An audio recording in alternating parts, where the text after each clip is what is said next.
ಕಾರಣಕ್ಕೆ ಕೃತಜ್ಞತೆ ಹೇಳಿಕೊಳ್ಳೋಣ. ಹೋದ ವಾರ ನಾವು ನೋಡಿದಂತ ಪಾಠದಲ್ಲಿ ನಾವು ಸಹೋದರ ಸಹೋದರಿಯರೇ ಇನ್ನ ಕೂಡ ನಾವು ಯಾವ್ದನ್ನ ನೋಡ್ತಿದ್ದೀವಿ ಅಂತ ಹೇಳಿದ್ರೆ ಈ ದೇವದರ್ಶನ ಕೂಡಾರ ಎನ್ನುವ ಅದರಲ್ಲಿ ಆ ಧೂಪ ಪೀಠ ಅಲ್ವಾ, ಅದರಲ್ಲಿಂದ ನಾವು ನೋಡ್ತಿರುವ ಅದರಲ್ಲಿ ಒಂದು ಪಾಠ ನೋಡ್ತಾ ಇದ್ದೀರಿ. ಆ ಒಂದು ಧೂಪ ವೇದಿಕೆ ಅಲ್ಲ ಅಕ್ರಮಗಳು ಅದ್ರ ಬಗ್ಗೆ ನಾವು ಓದಿದ್ದೀವಿ ವಾಕ್ಯಗಳು ಕೂಡ. ಅದರಲ್ಲಿ ಓದ್ತಾ ಸೋದರ ಸೋದರಿಯರೇ ಆ ಧೂಪ ಪೀಠದಲ್ಲಿ ನಾವು ಏನ್ ಮಾಡಂಗಿಲ್ಲ ಅಂತ ಹೇಳಿದ್ರೆ ಅಲ್ಲಿಗೆ ಅದನ್ನ ಬೆಂಕಿ ಹಾಕಂಗಿಲ್ಲ. ಅಲ್ಲಿದ್ದಂತ ಯಜ್ಞವೇದಿಯಲ್ಲಿ ಮಾಡುವಂತ ಆ ಬೆಂಕಿಯನ್ನ ತರಬೇಕು. ಆ ಬೆಂಕಿಯನ್ನ ತಂದು ಆ ಧೂಪ ಪೀಠ ಮೇಲೆ ಹಾಕಬೇಕು. ಆಗ ಆ ಬೆಂಕಿಯ ಮೇಲೆ ಇದ್ದಿದ್ದಂತ ಆ ಸಾಂಬ್ರಾಣಿಗಳು ಅಂತ ಹೇಳುವಾಗ ಅದು ಏನ್ ಹೇಳ್ತಾರೆ ಕನ್ನಡದಲ್ಲಿ ಅಂತ ಹೇಳಿದ್ರೆ ಸೋದರ ಸೋದರಿಯರೇ, ಮೋಸ್ಟ್ ಇಂಗ್ಲಿಷ್ ಅಲ್ಲಿ ಇದರ ಒಂದು 4 ಕಾರ್ಯಗಳನ್ನ ಅದನ್ನ ಸೇರಿಸಿ ಅದನ್ನ ಆ ಸಾಂಬ್ರಾಣಿ ತರ ಮಾಡಿ ಅದನ್ನ ಏನ್ ಮಾಡ್ಬೇಕು, ಆ ಧೂಪ ಪೀಠ ಮೇಲೆ ಅದನ್ನ ಹಾಕ್ಸ್ಬೇಕು ಅಂತ ನೋಡಿದ್ವಿ. ಅವಾಗ ಆ ಧೂಪ ಪೀಠ ಮೇಲೆ ಹಾಕುವಾಗ ಅದರ ಒಂದು ಆ ಧೂಪ ಬರ್ತದಲ್ಲ, ಆ ಧೂಪ ಬಂದು ಆ ಒಂದು ಪವಿತ್ರ ಸ್ಥಳದಲ್ಲಿ ಫುಲ್ ಆಗಿ ಅದು ತುಂಬಿದ ಮೇಲೆ ಆಮೇಲೆ ಅದು ಆ ಧೂಪವು ಮತ್ತೆ ಆ ಒಂದು ಪರದೆ ಹಾಕಿದಾರಲ್ಲ, ಆ ಪರದೆ ಮೇಲೆ ಸ್ವಲ್ಪ ಗ್ಯಾಪ್ ಉಂಟು. ಅದೇ ತರ ಬಂದು ಆ ಪರದೆ ಕೆಳಗೆ ಒಂದ್ ಇಂಚು ಕೂಡ ಇಲ್ಲ, ಅದು ಗ್ಯಾಪ್ ಇರ್ತದೆ. ಅವಿಂದ ಅದೇನಾಗ್ಬೇಕು ಅಂತೂ ಅದರಲ್ಲಿ ಹೋಗ್ಬೇಕು ಅಂತ ಕೂಡ ನಾವು ನೋಡ್ತಾ ಇದ್ದೀರಿ. ಸರಿ, ಇದು ಏನಪ್ಪಾ ಸೂಚನೆ ಆಗ್ತದೆ ಅಂತ ಹೋದ ವಾರ ನಾವು ನೋಡಿದ್ವಿ. ಏನಪ್ಪಾ ಅಂತ ಕೇಳಿದ್ರೆ ತಂದೆಯ ದೇವರು ನಮಗ್ ಕೊಟ್ಟಿದ್ದಂತ ನೋಡ್ರಿ, ಅದನ್ನ ಆ ಧೂಪವನ್ನು ಹಂಗೆ ಡೈರೆಕ್ಟ್ ಆಗಿ ಅದು ಪವಿತ್ರ ಸ್ಥಳಕ್ಕೆ ಹೋಗ್ದಿರಾ ಆ ದೀಪ ಸಾಂಬ್ರಾಣಿ ಹಾಕಿ ಅದು ಬೆಂಕಿಯೆಲ್ಲ ಉರಿದ ಮೇಲೆ ಒಳ್ಳೆ ಒಂದು ಸುಗಂಧ ಒಂದು ವಾಸನೆಯನ್ನ ಅದು ಉಂಟು ಮಾಡಿ ಆ ಒಂದು ಇರುವ ಆ ಪವಿತ್ರ ಸ್ಥಳದಲ್ಲಿ ಅದು ತುಂಬಿದ ಮೇಲೆ ಅದು ಎಲ್ಲಿ ಹೋಗ್ತದೆ ಅಂತ ಕೇಳಿದ್ರೆ ಮಹಾಪವಿತ್ರ ಸ್ಥಳಕ್ಕೆ ಅದು ಹೋಗುವ ಒಂದು ವಿಷಯ ಕೂಡ ನಾವು ಹೋದ ವಾರ ನಾವು ನೋಡಿದ್ವಿ.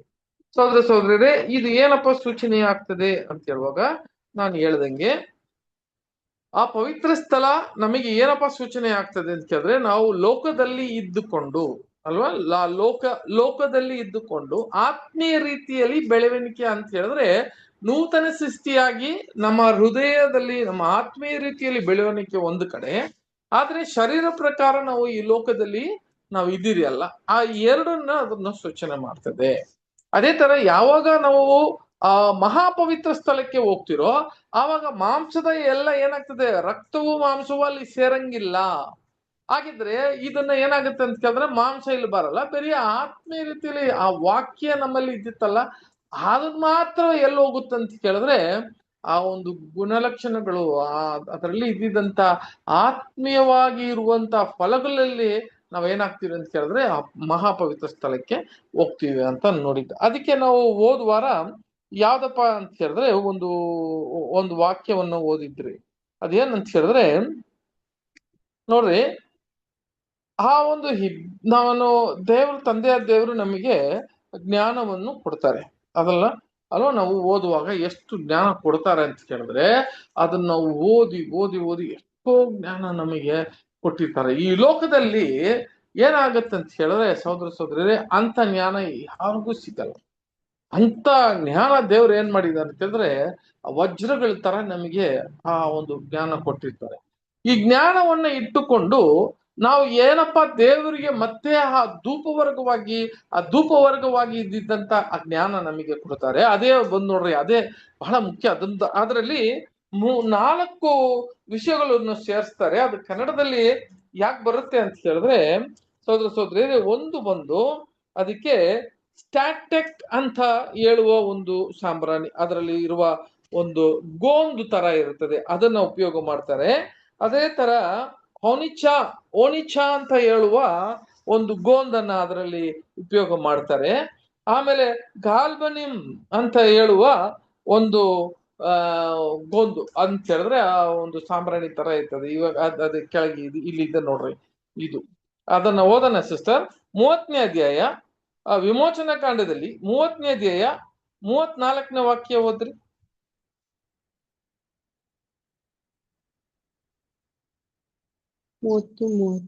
ಅದಲ್ಲದೆ ಯೆಹೋವನು ಮೋಶೆಗೆ ಆಜ್ಞಾಪಿಸಿದ್ದೇನೆಂದರೆ, ನೀನು 4 ಆಲುಮಡ್ಡಿ ಗುಲಾಮ ಗಂಧದ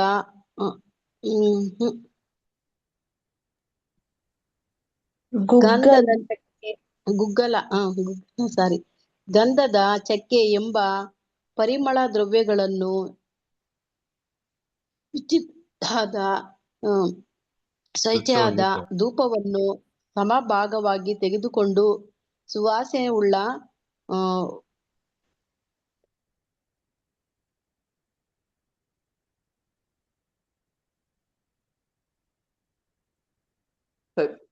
ಸಿಸ್ಟರ್, ನೀವು ವಾಯ್ಸ್ ಕಟ್ ಆಗಿದೆ. ಇವಾಗ ನೋಡ್ಬೇಕಾದ್ರೆ ನೋಡ್ರಿ, ಅಲ್ಲಿ ಒಂದು 4 ವಿಷಯಗಳನ್ನ ಅದರಲ್ಲಿ ಸೇರ್ತಾರೆ. ಅದು ಗುಗ್ಗುಳ ಅಂತ ಹೇಳಿರೋ ಒಂದು ವಿಷಯ, ಆಮೇಲೆ ಗಾಂಧದ ಚಕ್ಕೆ ಅಂತ ನೋಡ್ತೀವಿ, ಆಮೇಲೆ ಪರಿಮಳ ಅಂತ ನೋಡ್ತೀವಿ, ಆಮೇಲೆ ಚಕ್ಕವಾದ ಏನ್ ಹೇಳ್ತಾರೆ ಅಂತ ಕೇಳಿದ್ರೆ ಈ 4 ವಿಷಯಗಳು ಆಲುಮಡ್ಡಿ ಅಲ್ವಾ. ನೀನು ಆಲುಮಡ್ಡಿ ಅಂತ ಹೇಳಿದ್ರೆ ಇವು 4 ವಿಷಯಗಳು ಇದರಲ್ಲಿ ಸೇರಿಸಿ ಅದು ಧೂಪವರ್ಗವನ್ನು ಮಾಡಿಸ್ಬೇಕು. ನೋಡ್ರಿ, ಅದು ಬಹಳ ಮುಖ್ಯ.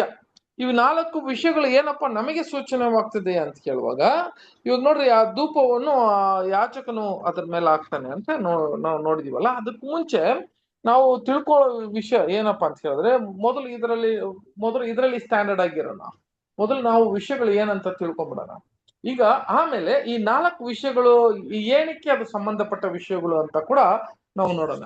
ಸಹೋದರರೇ, ನಾನು ಹೇಳ್ದಂಗೆ ತಂದೆಯ ದೇವರು ನಮ್ಗೆ ಜ್ಞಾನ ಕೊಡ್ತಾರೆ. ನಮಗೆ ಜ್ಞಾನ ಕೊಡುವುದು ಯಾವ್ದು ಮುಖಾಂತರ ಅಂತ ಕೇಳಿದ್ರೆ ದೇವರ ವಾಕ್ಯದ ಮುಖಾಂತರ ಕೊಡ್ತಾರೆ. ಆ ವಾಕ್ಯ ಯಾವ ತರ ಇದೆ ಅಂತ ಕೇಳಿದ್ರೆ, ಅದು ಹಿಬ್ಬಾಯಿ ಕತ್ತಿ, ಹದವಾದ ಹಿಬ್ಬಾಯಿ ಕತ್ತಿಗಿಂತಲೇ ಅದು ಏನಾಗುತ್ತೆ ಅಂತ ಕೇಳಿದ್ರೆ, ಅದು ಬಹಳ ಒಂದು ವಿಷಯ ಒಂದು ನೋಡ್ಬೇಕಾದ್ರೆ ಒಂದು ವಾಕ್ಯ ಓದೋಣ. ಅದರಲ್ಲಿ ಹೋದ್ವಾರ ಕೂಡ ಓದಿದ್ದೀವಿ ನಾವು ಅದನ್ನ. ಹೆಬ್ರಿಯರಿಗೆ 4ನೇ ಅಧ್ಯಾಯ 12ನೇ ವಾಕ್ಯ ಓದಿರಿ ಸಿಸ್ಟರ್. ಯಾಕೆಂದರೆ ದೇವರ ವಾಕ್ಯವು ಸಜೀವವಾದದ್ದು, ಕಾರ್ಯ ಸಾಧಕವಾದದ್ದು, ಯಾವ ಇಬ್ಬಾಯಿ ಕತ್ತಿಗಿಂತಲೂ ಹದವಾದದ್ದು. ನೋಡಿದ್ರ, ಯಾಕಂದ್ರೆ ದೇವರ ವಾಕ್ಯ ಒಂದು ಸಜೀವವಾದದ್ದು, ಅದು ಕಾರ್ಯ ಸಾಧಕವಾದದ್ದು. ಅದೇ ತರ ನೋಡ್ಬೇಕಾದ್ರೆ ಅದು ಹಿಬ್ಬಾಯಿ ಕತ್ತಿಗಿಂತಲೂ ಹದವಾದದ್ದು ಅಂತ ಹೇಳ್ತಾರೆ. ಏನಕ್ಕೆ ಅಂತ ಕೇಳಿದ್ರೆ, ಇವಾಗ ನಾನು ಹೋದ್ವಾರ ನೋಡ್ದಂಗೆ ಅದು ಪ್ರಾಣವನ್ನು ಆತ್ಮಗಳನ್ನು ಏನ್ ಮಾಡುತ್ತೆ ಅಂತ ಕೇಳಿದ್ರೆ ಅದು ಸಪರೇಟ್ ಮಾಡುತ್ತದೆ ಅಂತ ಹೇಳ್ತಾರೆ. ಅದೇ ತರ ನೋಡ್ಬೇಕಾದ್ರೆ ವಿಭಾಗಿಸುವ ಅದರಲ್ಲಿ ಅದು ಫುಲ್ ಆಗಿ ಓದ್ರಿ ಸಿಸ್ಟರ್ ಹಂಗೆ. ಪ್ರಾಣ, ಆತ್ಮ, ಆಮೇಲೆ ಪ್ರಾಣ ಆತ್ಮಗಳನ್ನು, ಕೀಲು ಮಜ್ಜೆಗಳನ್ನು ವಿಭಾಗಿಸುವಷ್ಟು ಮಟ್ಟಿಗೂ ತೂರಿ ಹೋಗುವಂಥದ್ದು, ಹೃದಯದ ಆಲೋಚನೆಗಳನ್ನು ಉದ್ದೇಶಗಳನ್ನು ವಿವೇಚಿಸುವಂಥದ್ದು ಆಗಿದೆ. ನೋಡಿದ್ರ, ಹೃದಯವನ್ನ ಆಲೋಚನೆಯನ್ನು ಉದ್ದೇಶವನ್ನು ವಿವೇಚಿಸ ಮಾಡ್ತದೆ ಅಂತ ಹೇಳಿದ್ರೆ ಅರ್ಥ ಏನಂತ ಕೇಳಿದ್ರೆ, ಹೃದಯದ ಆಲೋಚನೆಯನ್ನು ಉದ್ದೇಶ ಅಂತ ಹೇಳ್ತಾರೆ. ಬಹಳ ಮುಖ್ಯ ಇದರಲ್ಲಿ ಹೇಳುವಾಗ. ಬಟ್ ಇಂಗ್ಲಿಷ್ ಅಲ್ಲಿ ಇದನ್ನ ನೋಡುವಾಗ ಸಹೋದರರೇ, ಥಾಟ್ಸ್ ಅಂಡ್ ದ ಹಾರ್ಟ್ ಅಂತ ಹೇಳ್ತಾರೆ. ನಿನ್ನ ಹೃದಯವನ್ನು, ನಿನ್ನ ಉದ್ದೇಶ, ನಿನ್ನ ಆಲೋಚನೆಯನ್ನು, ಹೃದಯದ ಆಲೋಚನೆಯನ್ನು, ಆಮೇಲೆ ಉದ್ದೇಶ, ನಿನ್ನ ಉದ್ದೇಶ ಏನು, ಈ ಎರಡು ಎಲ್ಲಿಂದ ಹೊರಟು ಬರುತ್ತೆ ಅಂತ ಕೇಳಿದ್ರೆ ಹೃದಯದಲ್ಲೇ ಬರುತ್ತದೆ. ಹಂಗಾದ್ರೆ ನಿನ್ನ ಥಾಟ್ ಅಂಡ್ ದ ಹಾರ್ಟ್ ಅಂತ ಹೇಳ್ತಾರೆ. ಇವು ಎರಡನ್ನು ವಿವೇಚಿಸುತ್ತದೆ ಯಾವ್ದು ಅಂತ ಕೇಳಿದ್ರೆ ಈ ಕತ್ತಿ, ಈ ಬಾಯಿ ಕತ್ತಿ ಅಂತ ಹೇಳ್ತಾರೆ. ಇದು ದೇವರ ವಾಕ್ಯ. ಇದನ್ನ ನಾವು ಸರಿಯಾದ ರೀತಿಯಲ್ಲಿ ಅರ್ಥ ಮಾಡ್ಕೊಬೇಕು. ಯಾಕಂತ ಕೇಳಿದ್ರೆ ತಂದೆಯ ದೇವರು ಅಲ್ಲಿಗೆ ಆ ಧೂಪ ವರ್ಗವನ್ನು ಆ ಯಾಜಕನು ತಗೊಂಡು ಹೋಗ್ತಾನೆ. ಅವನ ಕೈಯಲ್ಲಿ ಧೂಪ ವರ್ಗ ಇರ್ತದೆ. ಅದೇ ತರ ಬೆಂಕಿ ಕೂಡ ಇರ್ತದೆ. ಆ ಬೆಂಕಿ ಮೊದಲೇ ಅದರಲ್ಲಿ ಹಾಕಿರ್ತಾರೆ. ಅದರಲ್ಲಿ ಇದ್ದಿದ್ದಂತ ಎಚ್ಚರಿಕೆಗಳು ನಮಗೆಲ್ಲ ಗೊತ್ತಿದೆ. ಏನಂತ ಕೇಳಿದ್ರೆ, ಆ ಒಂದು ಬೆಂಕಿ ಎಲ್ಲಿಂದ ತರಬೇಕು ಅಂತ ಕೇಳಿದ್ರೆ ಅದು ಯಜ್ಞವೇದಿಯಿಂದನೇ ತರಬೇಕು ಬೆಂಕಿ ಅಂತ ನೋಡ್ತಾರೆ. ಓಕೆ, ಏನಪ್ಪ ಅದು ಬೆಂಕಿ ಅಂತ ಆಮೇಲೆ ನೋಡೋಣ.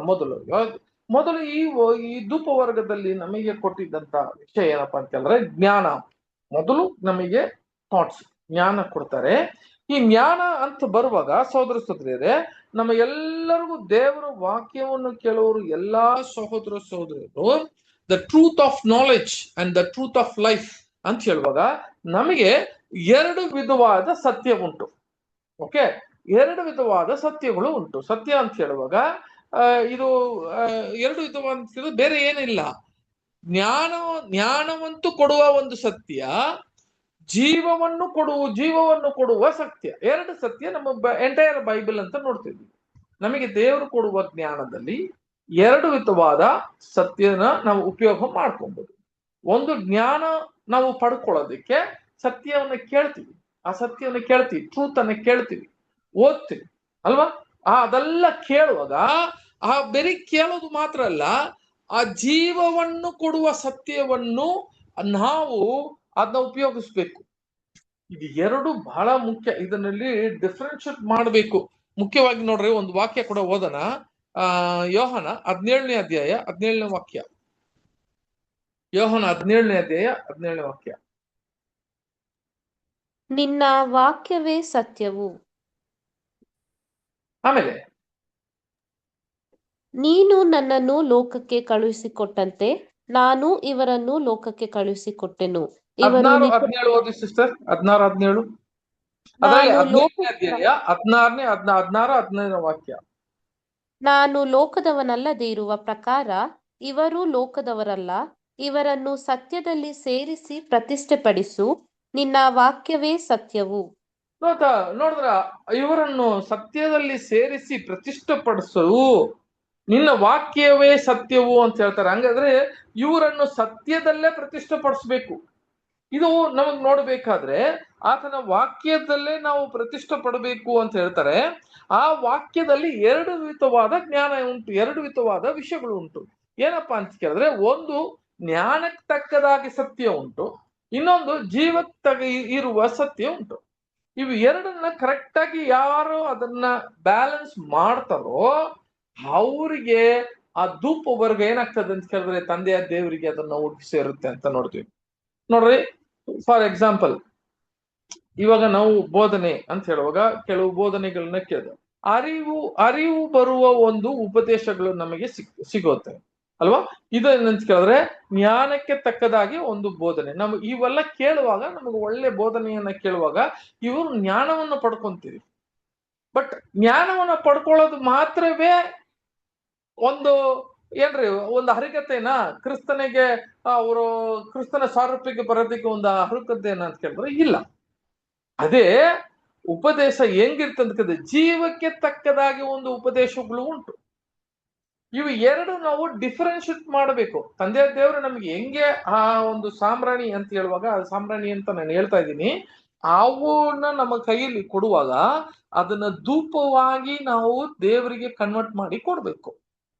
ಹಾಗಿದ್ರೆ ನೋಡ್ರಿ, ಜನರಲ್ ಆಗಿ ನಾವು ಬೈಬಲ್ ಅನ್ನ ಓದ್ತೀರಿ, ಅನೇಕ ಬೈಬಲು ನಾವು ಅನೇಕರು ಜೆನೆಸಿಸ್ ಅಂತ ಹೇಳಿದ್ರೆ ಆದಿ ಗಂಟೆಯಿಂದ ಪ್ರಕಟಣೆ ತನಕ ಅನೇಕರು ಓದಿರ್ತಾರೆ ಅಲ್ವಾ. ಇದು ಓದೋದ್ರಿಂದ ನಮಗೆ ಏನಪ್ಪಾ ನಾವು ಏನ್ ಪಡ್ಕೊಂತೀವಿ ಅಂತ ಹೇಳಿದ್ರೆ ಬರೀ ಜ್ಞಾನ ಮಾತ್ರ ಪಡ್ಕೊಂತೀವಿ. ಎಷ್ಟು ಪುಸ್ತಕಗಳು ಓದ್ತಿರ್ತೀರಿ, ಆ ಪುಸ್ತಕದಿಂದ ಎಷ್ಟು ಸಬ್ಜೆಕ್ಟ್ಗಳು ಬರ್ತದೆ, ಅವೆಲ್ಲ ನಾವು ಏನ್ ಮಾಡ್ತೀವಿ ಅಂತ ಕೇಳಿದ್ರೆ ಇವೆಲ್ಲ ನಮಗೆ ಏನ್ ಸಿಗುತ್ತೆ ಅಂತ ಕೇಳಿದ್ರೆ ಜ್ಞಾನ ಸಿಗುತ್ತೆ. ಸಭೆಯಲ್ಲಿ ಕೂಡಿ ಬರ್ತೀವಿ, ಸಹೋದರರು ಮಾತಾಡಿರುವ ಅನೇಕ ಆಡಿಯೋಗಳನ್ನು, ಆಮೇಲೆ ಝೂಮ್ ಅಲ್ಲಿ ನಾವು ಏನ್ ಮಾಡ್ತೀವಿ ಅಂತ ಕೇಳಿದ್ರೆ ಪಾಠಗಳನ್ನ ಕೇಳ್ತೀವಿ, ಕನ್ವೆನ್ಷನ್ ಅಲ್ಲಿ ಪಾಠಗಳನ್ನ ಕೇಳ್ತೀವಿ. ಇವೆಲ್ಲ ನಾವು ಕೇಳುವಾಗ ನಮಗೆ ಏನ್ ಸಿಗುತ್ತೆ ಅಂತ ಕೇಳಿದ್ರೆ ಜ್ಞಾನ ನಮಗೆ ಸಿಗುತ್ತೆ. ಇದು ಏನಪ್ಪಾ ಅಂತ ಕೇಳಿದ್ರೆ ದ ಟ್ರೂತ್ ಆಫ್ ನಾಲೆಡ್ಜ್ ಅಂತಾರೆ. ಅಂತ ಕೇಳುವಾಗ ಇದು ಏನಂತ ಕೇಳಿದ್ರೆ ಸಹೋದರರೇ, ಇವು ಎರಡು ಭಾಗವಾಗಿ ನಾವು ವಿವಾಹ ಮಾಡಬೇಕು. ಇದರಲ್ಲಿ ಎರಡು ಭಾಗವಾಗಿ ಇದನ್ನ ತಗೊಬೇಕು. ಒಂದು ಅರಿವು, ಉಪದೇಶಕ್ಕೆ ತಕ್ಕದಾಗಿ ಅರಿವು ಸಿಕ್ಕುವ ಒಂದು ಜ್ಞಾನ, ಜೀವಕ್ಕೆ ತಕ್ಕದಾಗಿ ಜ್ಞಾನ. ಈ ಎರಡನ್ನ ಸಪರೇಟ್ ಮಾಡಕ್ಕೆ ಯಾರಿಗೆ ಅದನ್ನ ಎಕ್ಸ್ಪೀರಿಯನ್ಸ್ ಅದು ಅರ್ಹತೆ ಅಂತ ಕೇಳಿದ್ರೆ ನೋಡುವಾಗ ಇದ್ರಲ್ಲೇ ನಾವು ಏನ್ ಮಾಡ್ತೀವಿ ಅಂತ ಕೇಳಿದ್ರೆ ದೇವರಿಗೆ ಕೊಡಬೇಕಾಗಿರುವ ಒಳ್ಳೆ ಧೂಪವನ್ನು ಕೊಡಬಹುದು. ಫಾರ್ ಎಕ್ಸಾಂಪಲ್ ಏನ್ ಹೇಳ್ತಾರೆ ಅಂತ ಕೇಳಿದ್ರೆ, ನಾವು ಯಾವ್ದ ಮೇಲೆ ಅಧಿಕವಾಗಿ ನಾವು ಕಿವಿ ಕೊಡ್ತಿರೋ ನಮ್ಮ ಜ್ಞಾನ ಅದಕ್ಕೆ ಸೇರುತ್ತೆ ಅಲ್ವಾ. ನಾವು ಯಾವ್ದ ಮೇಲೆ ಕಿವಿ ದಾಸಿ ಕೊಡ್ತೀವೋ ಅಂತ ಹೇಳಿದ್ರೆ, ನಾನು ಹೇಳ್ದಂಗೆ ಈಗ ಲೋಕದ ಪ್ರಕಾರ ನಾವು ಏನು ನೋಡ್ಬೇಕು, ಒಳ್ಳೆ ಏನಾದ್ರೂ ನಮ್ಗೆ ಬಹಳ ಇಂಟ್ರೆಸ್ಟ್ ಆಗಿರುವ ವಿಷಯಗಳನ್ನ ಲೋಕದ ಪ್ರಕಾರ ನಾವು ಕಿವಿ ಕೊಟ್ಟು ಏನೋ ಮಾತಾಡುವಾಗ ನಾವು ಕಿವಿ ದಾಸಿ ಕೊಡ್ತಿರಲ್ಲ, ಅವಾಗ ಅದರ ಜ್ಞಾನವಾಗಿ ಅದ್ರ ಮೇಲೆ ನೀವು ನಿನ್ನ ನಿನ್ನ ಯೋಚನೆಯನ್ನು ಅದ್ರ ಮೇಲೆ ಕೊಡುವಾಗ ಅದು ಲೋಕದ ಪ್ರಕಾರನೇ ಬೆಳೀತದೆ. ಅದು ಜ್ಞಾನ ಅದೇ. ನೀವು ನೋಡ್ರಿ, ನಮ್ಮ ಬ್ರೈನ್ ಅಂತ ಹೇಳುವಾಗ ನಮ್ಮ ಬುದ್ಧಿ ಆ ತರನೇ ಇರ್ತದೆ. ಯಾವ್ದ ಮೇಲೆ ನಾವು ಅಧಿಕವಾಗಿ ಸೆಳಿಸ್ತೀವೋ, ಯಾವ್ದ ಮೇಲೆ ಅದನ್ನ ನಾವು ಜ್ಞಾನ ಮಾಡ್ತೀವೋ ಅದ್ರ ಮೇಲೆನೆ ಅದು ಬೆಳೆಯುತ್ತದೆ. ಸೊ ಈಗಿರುವಾಗ ನಾವು ಅಧಿಕವಾಗಿ ಆತ್ಮೀಯ ರೀತಿಯಲ್ಲಿ ನಾಲೆಜ್, ನಮಗೆ ಜ್ಞಾನ ಒಂದು ಸಿಕ್ಕುವಾಗ ಅದ್ರ ಮೇಲೆ ನಾವು ಜ್ಞಾನ ಕೊಟ್ರೆ ಆತ್ಮೀಯ ರೀತಿಯಲ್ಲಿ ಬೆಳಿತೀವಿ. ಈಗ ನಮಗೆ ಏನಂತ ಕೇಳ್ತಾರೆ ಅಂತ ಹೇಳಿದ್ರೆ, ನಾವು ಬೇಸಿಕ್ ಕ್ಲಾಸ್ಗಳು ಕೇಳಿ ಬಂದಿದ್ವಿ, ತಂದೆಯ ದೇವ್ರ ಬಗ್ಗೆ ನಾವು ಎಷ್ಟು ವಿಷಯಗಳನ್ನ ಕೇಳ್ಕೊಂಡ್ ಬಂದಿದ್ದೀರಿ, ಆಮೇಲೆ ಸೃಷ್ಟಿಗಳ ಬಗ್ಗೆ ಅನೇಕ ವಿಷಯಗಳನ್ನ ಸ್ಟಡಿ ಮಾಡಿದಿರಿ, ಆಮೇಲೆ ಈ ದೂತರುಗಳ ಬಗ್ಗೆ ಸ್ಟಡಿ ಮಾಡಿದೀವಿ. ಇವೆಲ್ಲ ನೋಡ್ಬೇಕಾದ್ರೆ ಸಹೋದರ ಬರುವ ರಾಜ್ಯದ ಬಗ್ಗೆ ಅನೇಕ ವಿಷಯಗಳು ಎಲ್ಲ ನಾವು ತಿಳ್ಕೊಂಡ್ ಬಂದಿದ್ದೀವಿ.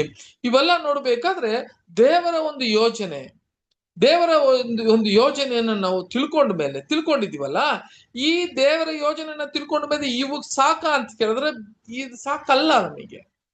ಯಾಕೆಂತ ಕೇಳಿದ್ರೆ ಇವೆಲ್ಲ ಅರಿವುಕ್ಕೆ ತಕ್ಕದಾಗಿ ಒಂದು ಉಪದೇಶಗಳು. ನಮ್ಮ ಜ್ಞಾನ ನಮ್ಮ ಕೈಯಲ್ಲಿ ಕೊಟ್ಟಿದ್ದಂತ ಸಾಮ್ರಾಣಿ ಅಂತ ಹೇಳ್ತಾರಲ್ಲ, ಅವುಗಳು ಜ್ಞಾನ ಮಾತ್ರವೇ ನಮಗೆ ಸಿಕ್ಕವೆ. ನೋಡ್ರಿ, ಇವಾಗ ನಾವು ಎಷ್ಟು ನಾಲೆಜ್ ಸಿಕ್ಕಿದೆ ಅಂತ ಕೇಳಿದ್ರೆ ನಮಗೆ ಆ ಪ್ರಕಟಣೆಯಲ್ಲಿ ಇರುವ ವಿಷಯಗಳೆಲ್ಲ ನಮಗೆ ನಾವು ತೋರಿಸಿ ಬಂದಿದ್ದಾರೆ.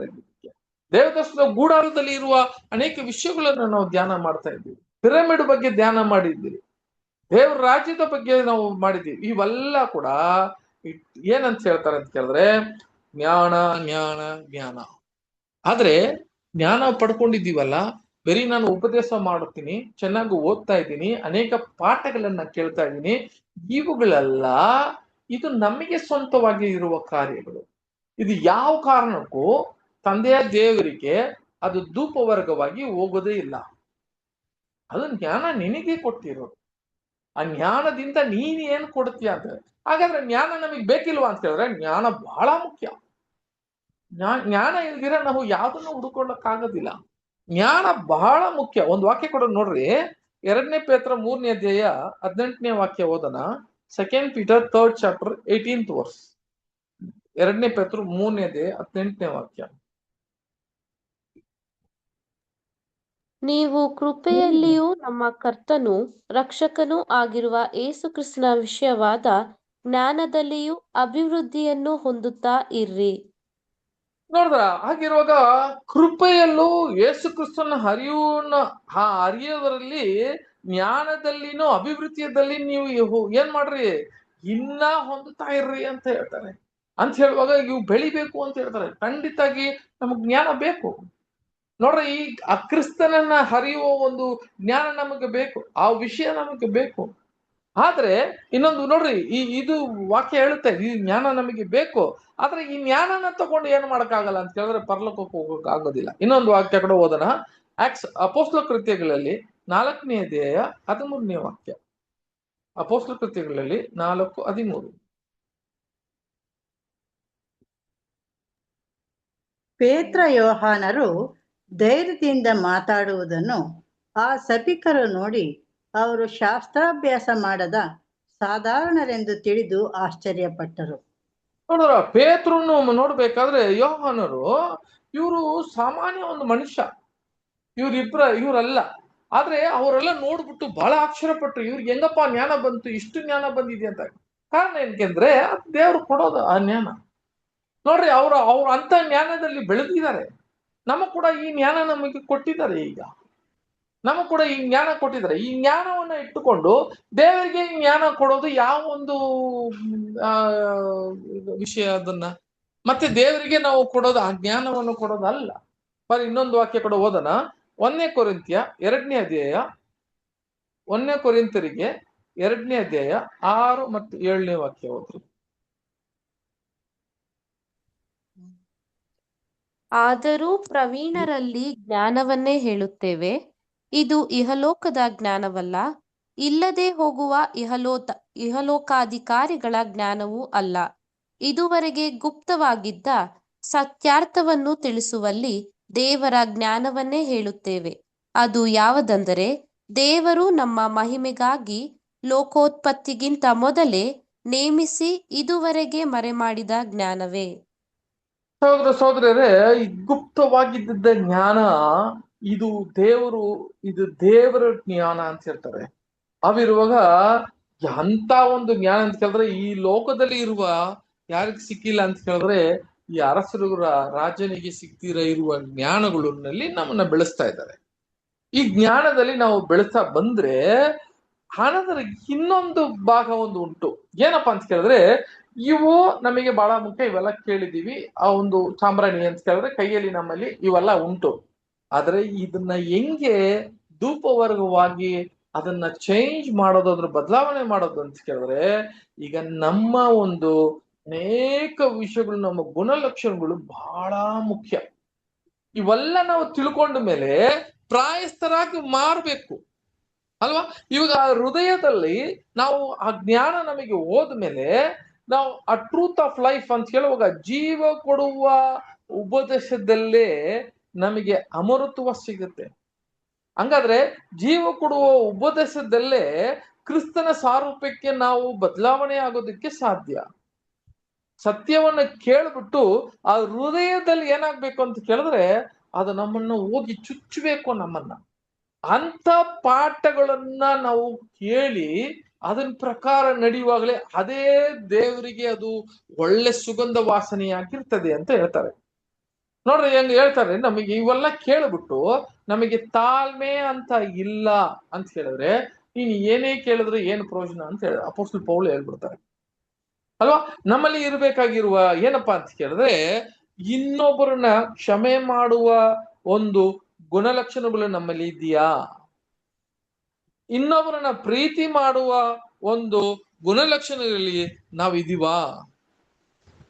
ನಮ್ಮನ್ನ ಬದಲಾವಣೆ, ನಮ್ಮ ಹೃದಯದಲ್ಲಿ ಇರುವ ಎಲ್ಲಾ ಸ್ವಭಾವವನ್ನು ದೇವರ ಗುಣಲಕ್ಷಣಕ್ಕೆ ನಮ್ಮನ್ನ ಬದಲಾವಣೆ ಮಾಡುವ ಆ ಒಂದು ಬೋಧನೆ ಅಂತ ಹೇಳುವಾಗ ಆ ಬೋಧನೆ ಬಂದು ಬೇರೆಯವ್ರಿಗೆ ಮಾಡೋದಲ್ಲ. ನೋಡ್ರಿ, ಜ್ಞಾನ ಪಡ್ಕೊಳ್ಳೋದು ದೇವರು ನಮಗೆ ಕೊಡುವ ಜ್ಞಾನ, ಅದು ನಮಗೆ ಬಹಳ ಮುಖ್ಯ.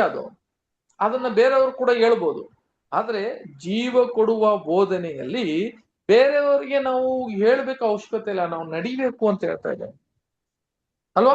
ಹಾಗಿರುವಾಗ ವಾಕ್ಯ ನೋಡ್ರಿ ಏನ್ ಹೇಳುತ್ತೆ ಅಂತ ಕೇಳಿದ್ರೆ, ಒಂದು ವಾಕ್ಯ ನೋಡ್ರಿ, ಜ್ಞಾನೋಕ್ತಿ 4ನೇ ಅಧ್ಯಾಯ 23ನೇ ವಾಕ್ಯ ಓದ್ರಿ.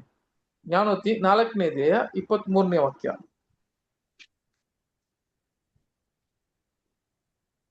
ನಿನ್ನ ಹೃದಯವನ್ನು ಬಹು ಜಾಗರೂಕತೆಯಿಂದ ಕಾಪಾಡಿಕೋ, ಅದರೊಳಗಿಂದ ಜೀವಧಾರೆಗಳು ಹೊರಡುವವು. ನೋಡ್ರೆ, ನಿನ್ನ ಹೃದಯವನ್ನು ಬಹು ಜಾಗ್ರತೆಯಿಂದ ನೀನು ಕಾಪಾಡ್ಕೋ ಅಂತ ಹೇಳ್ತಾರೆ. ಕಾರಣ ಏನಕ್ಕೆ ಅಂತ ಹೇಳಿದ್ರೆ ನಿನ್ನ ಹೃದಯದಿಂದ ಜೀವವನ್ನು ಏನಾಗ್ತದೆ, ಜೀವಧಾರಗಳನ್ನು ಬರುತ್ತೆ ಅಂತ ಹೇಳ್ತಾರೆ. ಹಂಗಾದ್ರೆ ನೋಡ್ರಿ, ನಾವು ಜ್ಞಾನ ಹೃದಯ, ನಾನು ಇವಾಗ ನೋಡ್ರಿ ನಾನು ಹೇಳ್ದಂಗೆ ಇವಾಗ ಡಿವೈಡ್ ಮಾಡ್ಬೇಕು. ನನ್ನ ಜ್ಞಾನ ಹೃದಯ, ಜ್ಞಾನ ಎಲ್ಲಿದೆ? ಹೃದಯಲ್ಲಿದೆ. ನಮ್ಮ ಮೈಂಡು ನನ್ನ ಹೃದಯದಲ್ಲಿ ಹೇಳ್ತಾರೆ. ಮೈಂಡು ಅಂತ ಹೇಳುವಾಗ ನನ್ನ ಜ್ಞಾನ ಅನ್ನುವಾಗ ಅದು ಜ್ಞಾನವನ್ನ ಪಡ್ಕೊಳ್ಳೋದು. ಆದ್ರೆ ಇಲ್ಲಿ ಹೃದಯ ಅಂತ ಬರುವಾಗ ನಿನ್ನ ಹೃದಯದಿಂದ ಜೀವಧಾರಗಳನ್ನು ಏನ್ ಮಾಡ್ಬೇಕಂತೆ, ಅದು ಹೊರಡು ಬರುತ್ತದೆ. ನಿನ್ನ ಹೃದಯವನ್ನು ಬಹು ಜಾಗ್ರತೆಯಿಂದ ಕಾಪಾಡಿಕೋ ಅಂತ ಹೇಳ್ತಾರೆ. ಹಂಗಾದ್ರೆ ಹೃದಯದಲ್ಲಿ ಹೆಂಗ್ ಕಾಪಾಡ್ತೀಯ? ಆ ಹೃದಯ ಅಂತ ಕೇಳಿದ್ರೆ ಏನು ಅಲ್ವಾ. ಜ್ಞಾನ ಅದಕ್ಕೆ ಹೇಳೋದು, ಈ ಎರಡನ್ನು ನಾವು ಸಪರೇಟ್ ಮಾಡಿ ನೋಡ್ಬೇಕು. ದೇವರು ನಮಗೆ ಆ ಒಂದು ಪವಿತ್ರ ಸ್ಥಳದಲ್ಲಿ ಇದನ್ನೇ ಕರೆಕ್ಟ್ ಆಗಿ ಏನ್ ಮಾಡ್ತಾರೆ ಅಂತ ಕೇಳಿದ್ರೆ, ಇದು ಎರಡನ್ನ ನಮಗೆ ಅದು ಈ ಬಾಹಿ ಕತ್ತಿಯಿಂದ ಎರಡನ್ನ ಸಪರೇಟ್ ಮಾಡೋದಂತ ನೋಡ್ತೀವಿ. ಜ್ಞಾನವು ಹೃದಯವು ಇವು ಬಹಳ ಮುಖ್ಯ ಸಹೋದರ. ಆದ್ರಿಂದ ನಮಗೆ ಬಹಳ ಇಂಟ್ರೆಸ್ಟ್ ಯಾವ್ದು ಅಂತ ಕೇಳಿದ್ರೆ ಒಳ್ಳೆ ಒಳ್ಳೆ ಪಾಠಗಳಿಗೆ ಕೇಳ್ತೀವಿ, ಒಳ್ಳೆ ಒಳ್ಳೆ ವಿಷಯಗಳಿಗೆ ಕೇಳ್ತೀವಿ, ಹೊಸ ಹೊಸ ಪಾಠಗಳನ್ನ ಕೇಳ್ತೀವಿ. ಇವೆಲ್ಲ ಕೇಳುವಾಗ ನಮಗೆ ಜ್ಞಾನ ಪಡ್ಕೊಳ್ಳೋದಕ್ಕೆ ಬಹಳ ಇಂಟ್ರೆಸ್ಟ್. ಆದ್ರೆ ಯಾರಾದ್ರೆ ಒಂದು ಪ್ರೀತಿ ಬಗ್ಗೆ ಮಾತಾಡಿದ್ರೆ, ಇಲ್ಲ ತಾಳ್ಮೆ ಬಗ್ಗೆ ಮಾತಾಡಿದ್ರೆ, ಇಲ್ಲ ಏನೋ ಒಂದು ಒಳ್ಳೆ ಗುಣಲಕ್ಷಣಗಳು ವಿದ್ಯೆತನ ಬಗ್ಗೆ ಮಾತಾಡಿದ್ರೆ ನಮಗೆ ಏನಾಗುತ್ತೆ ಅಂತ ಕೇಳಿದ್ರೆ ಅದು ಅಂಟೋದಿಲ್ಲ ನಮ್ಮ ಹೃದಯದಲ್ಲಿ. ನಮ್ಗೆ ಇಷ್ಟ ಆಗೋದಿಲ್ಲ. ಯಾಕಂದ್ರೆ ಏನಪ್ಪ ಕೇಳದಂಗೆ ಇರ್ತದೆ ಅಂತ. ಆದ್ರೆ ಇವು ಬಹಳ ಮುಖ್ಯ ಅಂತ ಹೇಳ್ತಾರೆ. ಇದೇ ಬಹಳ ಮುಖ್ಯ. ಯಾವಾಗ್ಲೂ ತಂದೆಯ ದೇವ್ರನ್ನ ಏನ್ ಮಾಡ್ಬೇಕಂತ ಕೇಳಿದ್ರೆ, ಅವರು ನಿಮ್ಮ ಬಾಯಲ್ಲಿ ನೋಡ್ರಿ, ಆತನ ಒಂದು ವಾಕ್ಯ ಕೂಡ ಓದನ. ಕೀರ್ತನೆ 149 ಕೀರ್ತನೆ 6ನೇ ವಾಕ್ಯ ಓದ್ರಿ.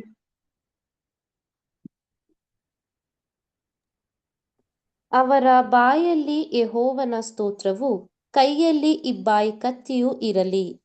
ನೋಡಿದ್ರ, ಅವರ ಬಾಯಲ್ಲಿ ಯೆಹೋವನ ಸ್ತೋತ್ರವಿರ್ಲಿ, ಕೈಯಲ್ಲಿ ಇಬ್ಬಾಯಿ ಕತ್ತಿ ಇರ್ಲಿ ಅಂತ ಹೇಳ್ತಾರೆ. ಇದು ನಮಗೆ ಹೇಳ್ತಾರ, ಅದು ಇದನ್ನ ಡಿವೈಡ್ ಮಾಡ್ಬೇಕು. ಅವ್ರ ಬಾಯಲ್ಲಿ ಹೆಂಗಿರ್ಬೇಕಂತ ಕೇಳಿದ್ರೆ, ದೇವರ ಸ್ತೋತ್ರವನ್ನು, ಯೆಹೋವನ ಸ್ತೋತ್ರವನ್ನು ಇರಬೇಕು ಬಾಯಲ್ಲಿ, ಕೈಯಲ್ಲಿ ಇಬ್ಬಾಯಿ ಕತ್ತಿ ಇರಲಿ ಅಂತ. 9ನೇ ವಾಕ್ಯ ಹೋದ್ರಿ. ಲಿಖಿತದಂತೆ ಅವರಿಗೆ ಶಿಕ್ಷೆಯನ್ನು ವಿಧಿಸುವರು, ಇದು ಆತನ ಭಕ್ತರಿಗೆಲ್ಲರಿಗೆ ಗೌರವವಾಗಿರುವುದು. ಇದು ನೋಡಿದ್ರೆ ಯಾರಿಗೆಪ್ಪ ಇದು ಗೌರವ ಅಂತ ಕೇಳಿದ್ರೆ, ಆತನ ಭಕ್ತರಿಗೆ ಇದೆಲ್ಲ ಗೌರವ ಆಗಿ ಇರುತ್ತದೆ ಅಂತ ಹೇಳ್ತಾರೆ. ಇದು ಸ್ತೋತ್ರ ಯಾಕಂತ ಹೇಳಿದ್ರೆ, ಆತನ ಭಕ್ತರಿಗೆ ಗೌರವವಾಗಿರ್ತದೆ. ಆತನ ಬಾಯಲ್ಲಿ ಯೆಹೋವನ ಸ್ತೋತ್ರವಿರ್ಲಿ ಅಂತ ಹೇಳ್ತಾರೆ. ಆದ್ರೆ ಕೈಯಲ್ಲಿ ಇಬ್ಬಾಯಿ ಕತ್ತಿ ಇರ್ಲಿ ಅಂತ ಹೇಳ್ತಾರೆ. ಇಬ್ಬಾಯಿ ಕತ್ತಿ ಇರ್ಲಿ ಅಂತ. ಸೋದರಿ, ಅದಕ್ಕೆ ನಮ್ಮ ಇದನ್ನ ಕ್ಲಿಯರ್ ಆಗಿ ಅರ್ಥ ಮಾಡ್ಕೊಬೇಕು ನಾವು.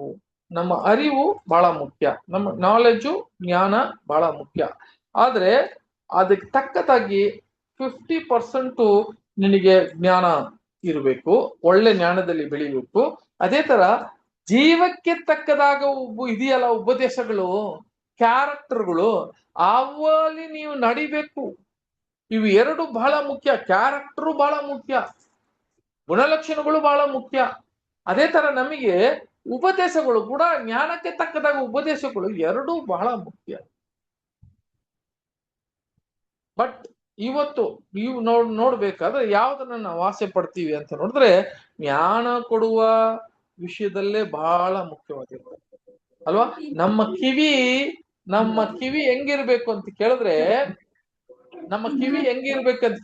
ನಾವು ಪದಾರ್ಥಗಳನ್ನ ತಿನ್ನುವಾಗ ಹೆಂಗೆ ನಮ್ ನಾಳಿಗೆ ಬಂದು ರುಚಿ ನೋಡ್ತದೋ, ಅದೇ ತರ ನಮ್ಮ ಕಿವಿ ಕೂಡ ಇರ್ಬೇಕಂತೆ. ವಾಕ್ಯ ಕೂಡ ಓದೋಣ. ಯೋಬನು 12ನೇ ಅಧ್ಯಾಯ 11ನೇ ವಾಕ್ಯ. 12:11.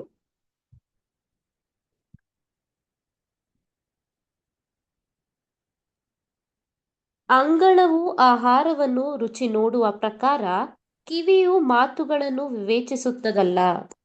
ನೋಡಿದ್ರ, ಹಂಗರುವಾಗ ನಾವು ಕಿವಿಗಳು ನಮ್ಮ ಕೇಳುವ ವಾಕ್ಯಗಳಲ್ಲಿ ವಿವೇಚಿಸ್ತದೆ ಅಂತ ಹೇಳ್ತಾರೆ.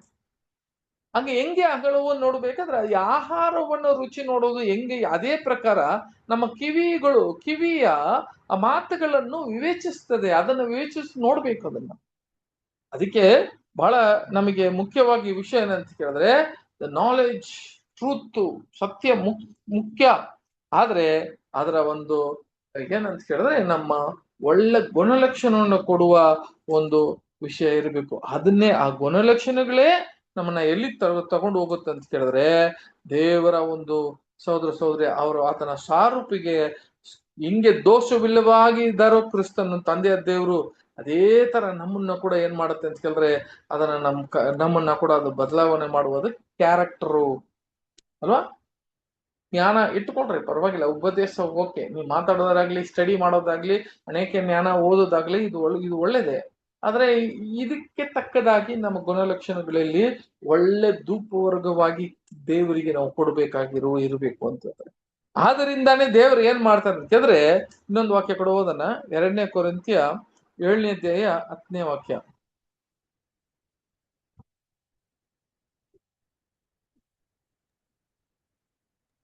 ದೇವರ ಚಿತ್ತಾನುಸಾರವಾಗಿರುವ ದುಃಖವು 7:10 ತಾನೆ? ಅದೇ ಕರೆಕ್ಟ್. ದೇವರ ಚಿತ್ತಾನುಸಾರವಾಗಿರುವ ದುಃಖವು ಮಾನಸಾಂತರವನ್ನು ಉಂಟು ಮಾಡಿ ರಕ್ಷಣೆಗೆ ಕಾರಣವಾಗಿದೆ. ಆ ಮಾನಸಾಂತರದಲ್ಲಿ ಪಶ್ಚಾತ್ತಾಪಕ್ಕೆ ಆಸ್ಪದವಿಲ್ಲ. ಆದರೆ ಲೋಕದವರಿಗಿರುವಂತಹ ದುಃಖವು ಮರಣವನ್ನುಂಟು ಮಾಡುತ್ತದೆ. ಈ ವಾಕ್ಯ ಏನ್ ಹೇಳುತ್ತೆ ಅಂತ ಕೇಳಿದ್ರೆ, ನಮಗೆ ಎಷ್ಟೇ ಪಾಪ ನಮಗೆ ಬಂದು ಕ್ಷಮೆ ಇಲ್ಲ ಅಂತ ಹೇಳಿದ್ರೆ, ದೇವರ ಯಾರು ಒಡಂಬಡಿಕೆ ಮಾಡಿ ನಾವು ಒಳಗೆ ಬಂದಿದ್ರೋ, ನಾವು ಕ್ರಿಸ್ತ ಹೆಜ್ಜೆ ಜಾಡಲ್ಲಿ ನಡೆಯುವ ನಮಗೆ, ಅದು ಮುಖ್ಯವಾಗಿ ಆ ಪವಿತ್ರ ಸ್ಥಳದಲ್ಲಿ ಇರುವ ನಾವು ತಪ್ಪು ಮಾಡಿದ್ರೆ ನಾವು ಹೋಗಿ ದೇವರ ಹತ್ರ ಕ್ಷಮೆ ಕೇಳಿ, ದೇವರೇ ನಾನು ತಪ್ಪು ಮಾಡಿದ್ದೀನಿ, ನಮ್ಮನ್ನ ಕ್ಷಮಿಸ್ಬಿಡು ಅಂತ ನಾವು ಕೇಳಿದ್ರೆ ಕೂಡ ತಂದೆ ದೇವರು ನಮ್ಮನ್ನ ಕ್ಷಮಿಸಲ್ಲ. ಹಾಗಾದ್ರೆ ಹೆಂಗೆ ನಮಗೆ ಆ ಕ್ಷಮೆ ಬರ್ತದೆ ಅಂತ ಕೇಳಿದ್ರೆ, ಅದು ದೇವರ ಚಿತ್ತವನ್ನು ನಾವು ಏನ್ ಮಾಡ್ತೀವಿ ಅಂತ ಕೇಳಿದ್ರೆ, ನಾವು ಮನಸ್ಸಾರವಾಗಿ ನಾವು ಮನ ತಿರುಗಬೇಕು ಅಂತ ಹೇಳ್ತಾರೆ.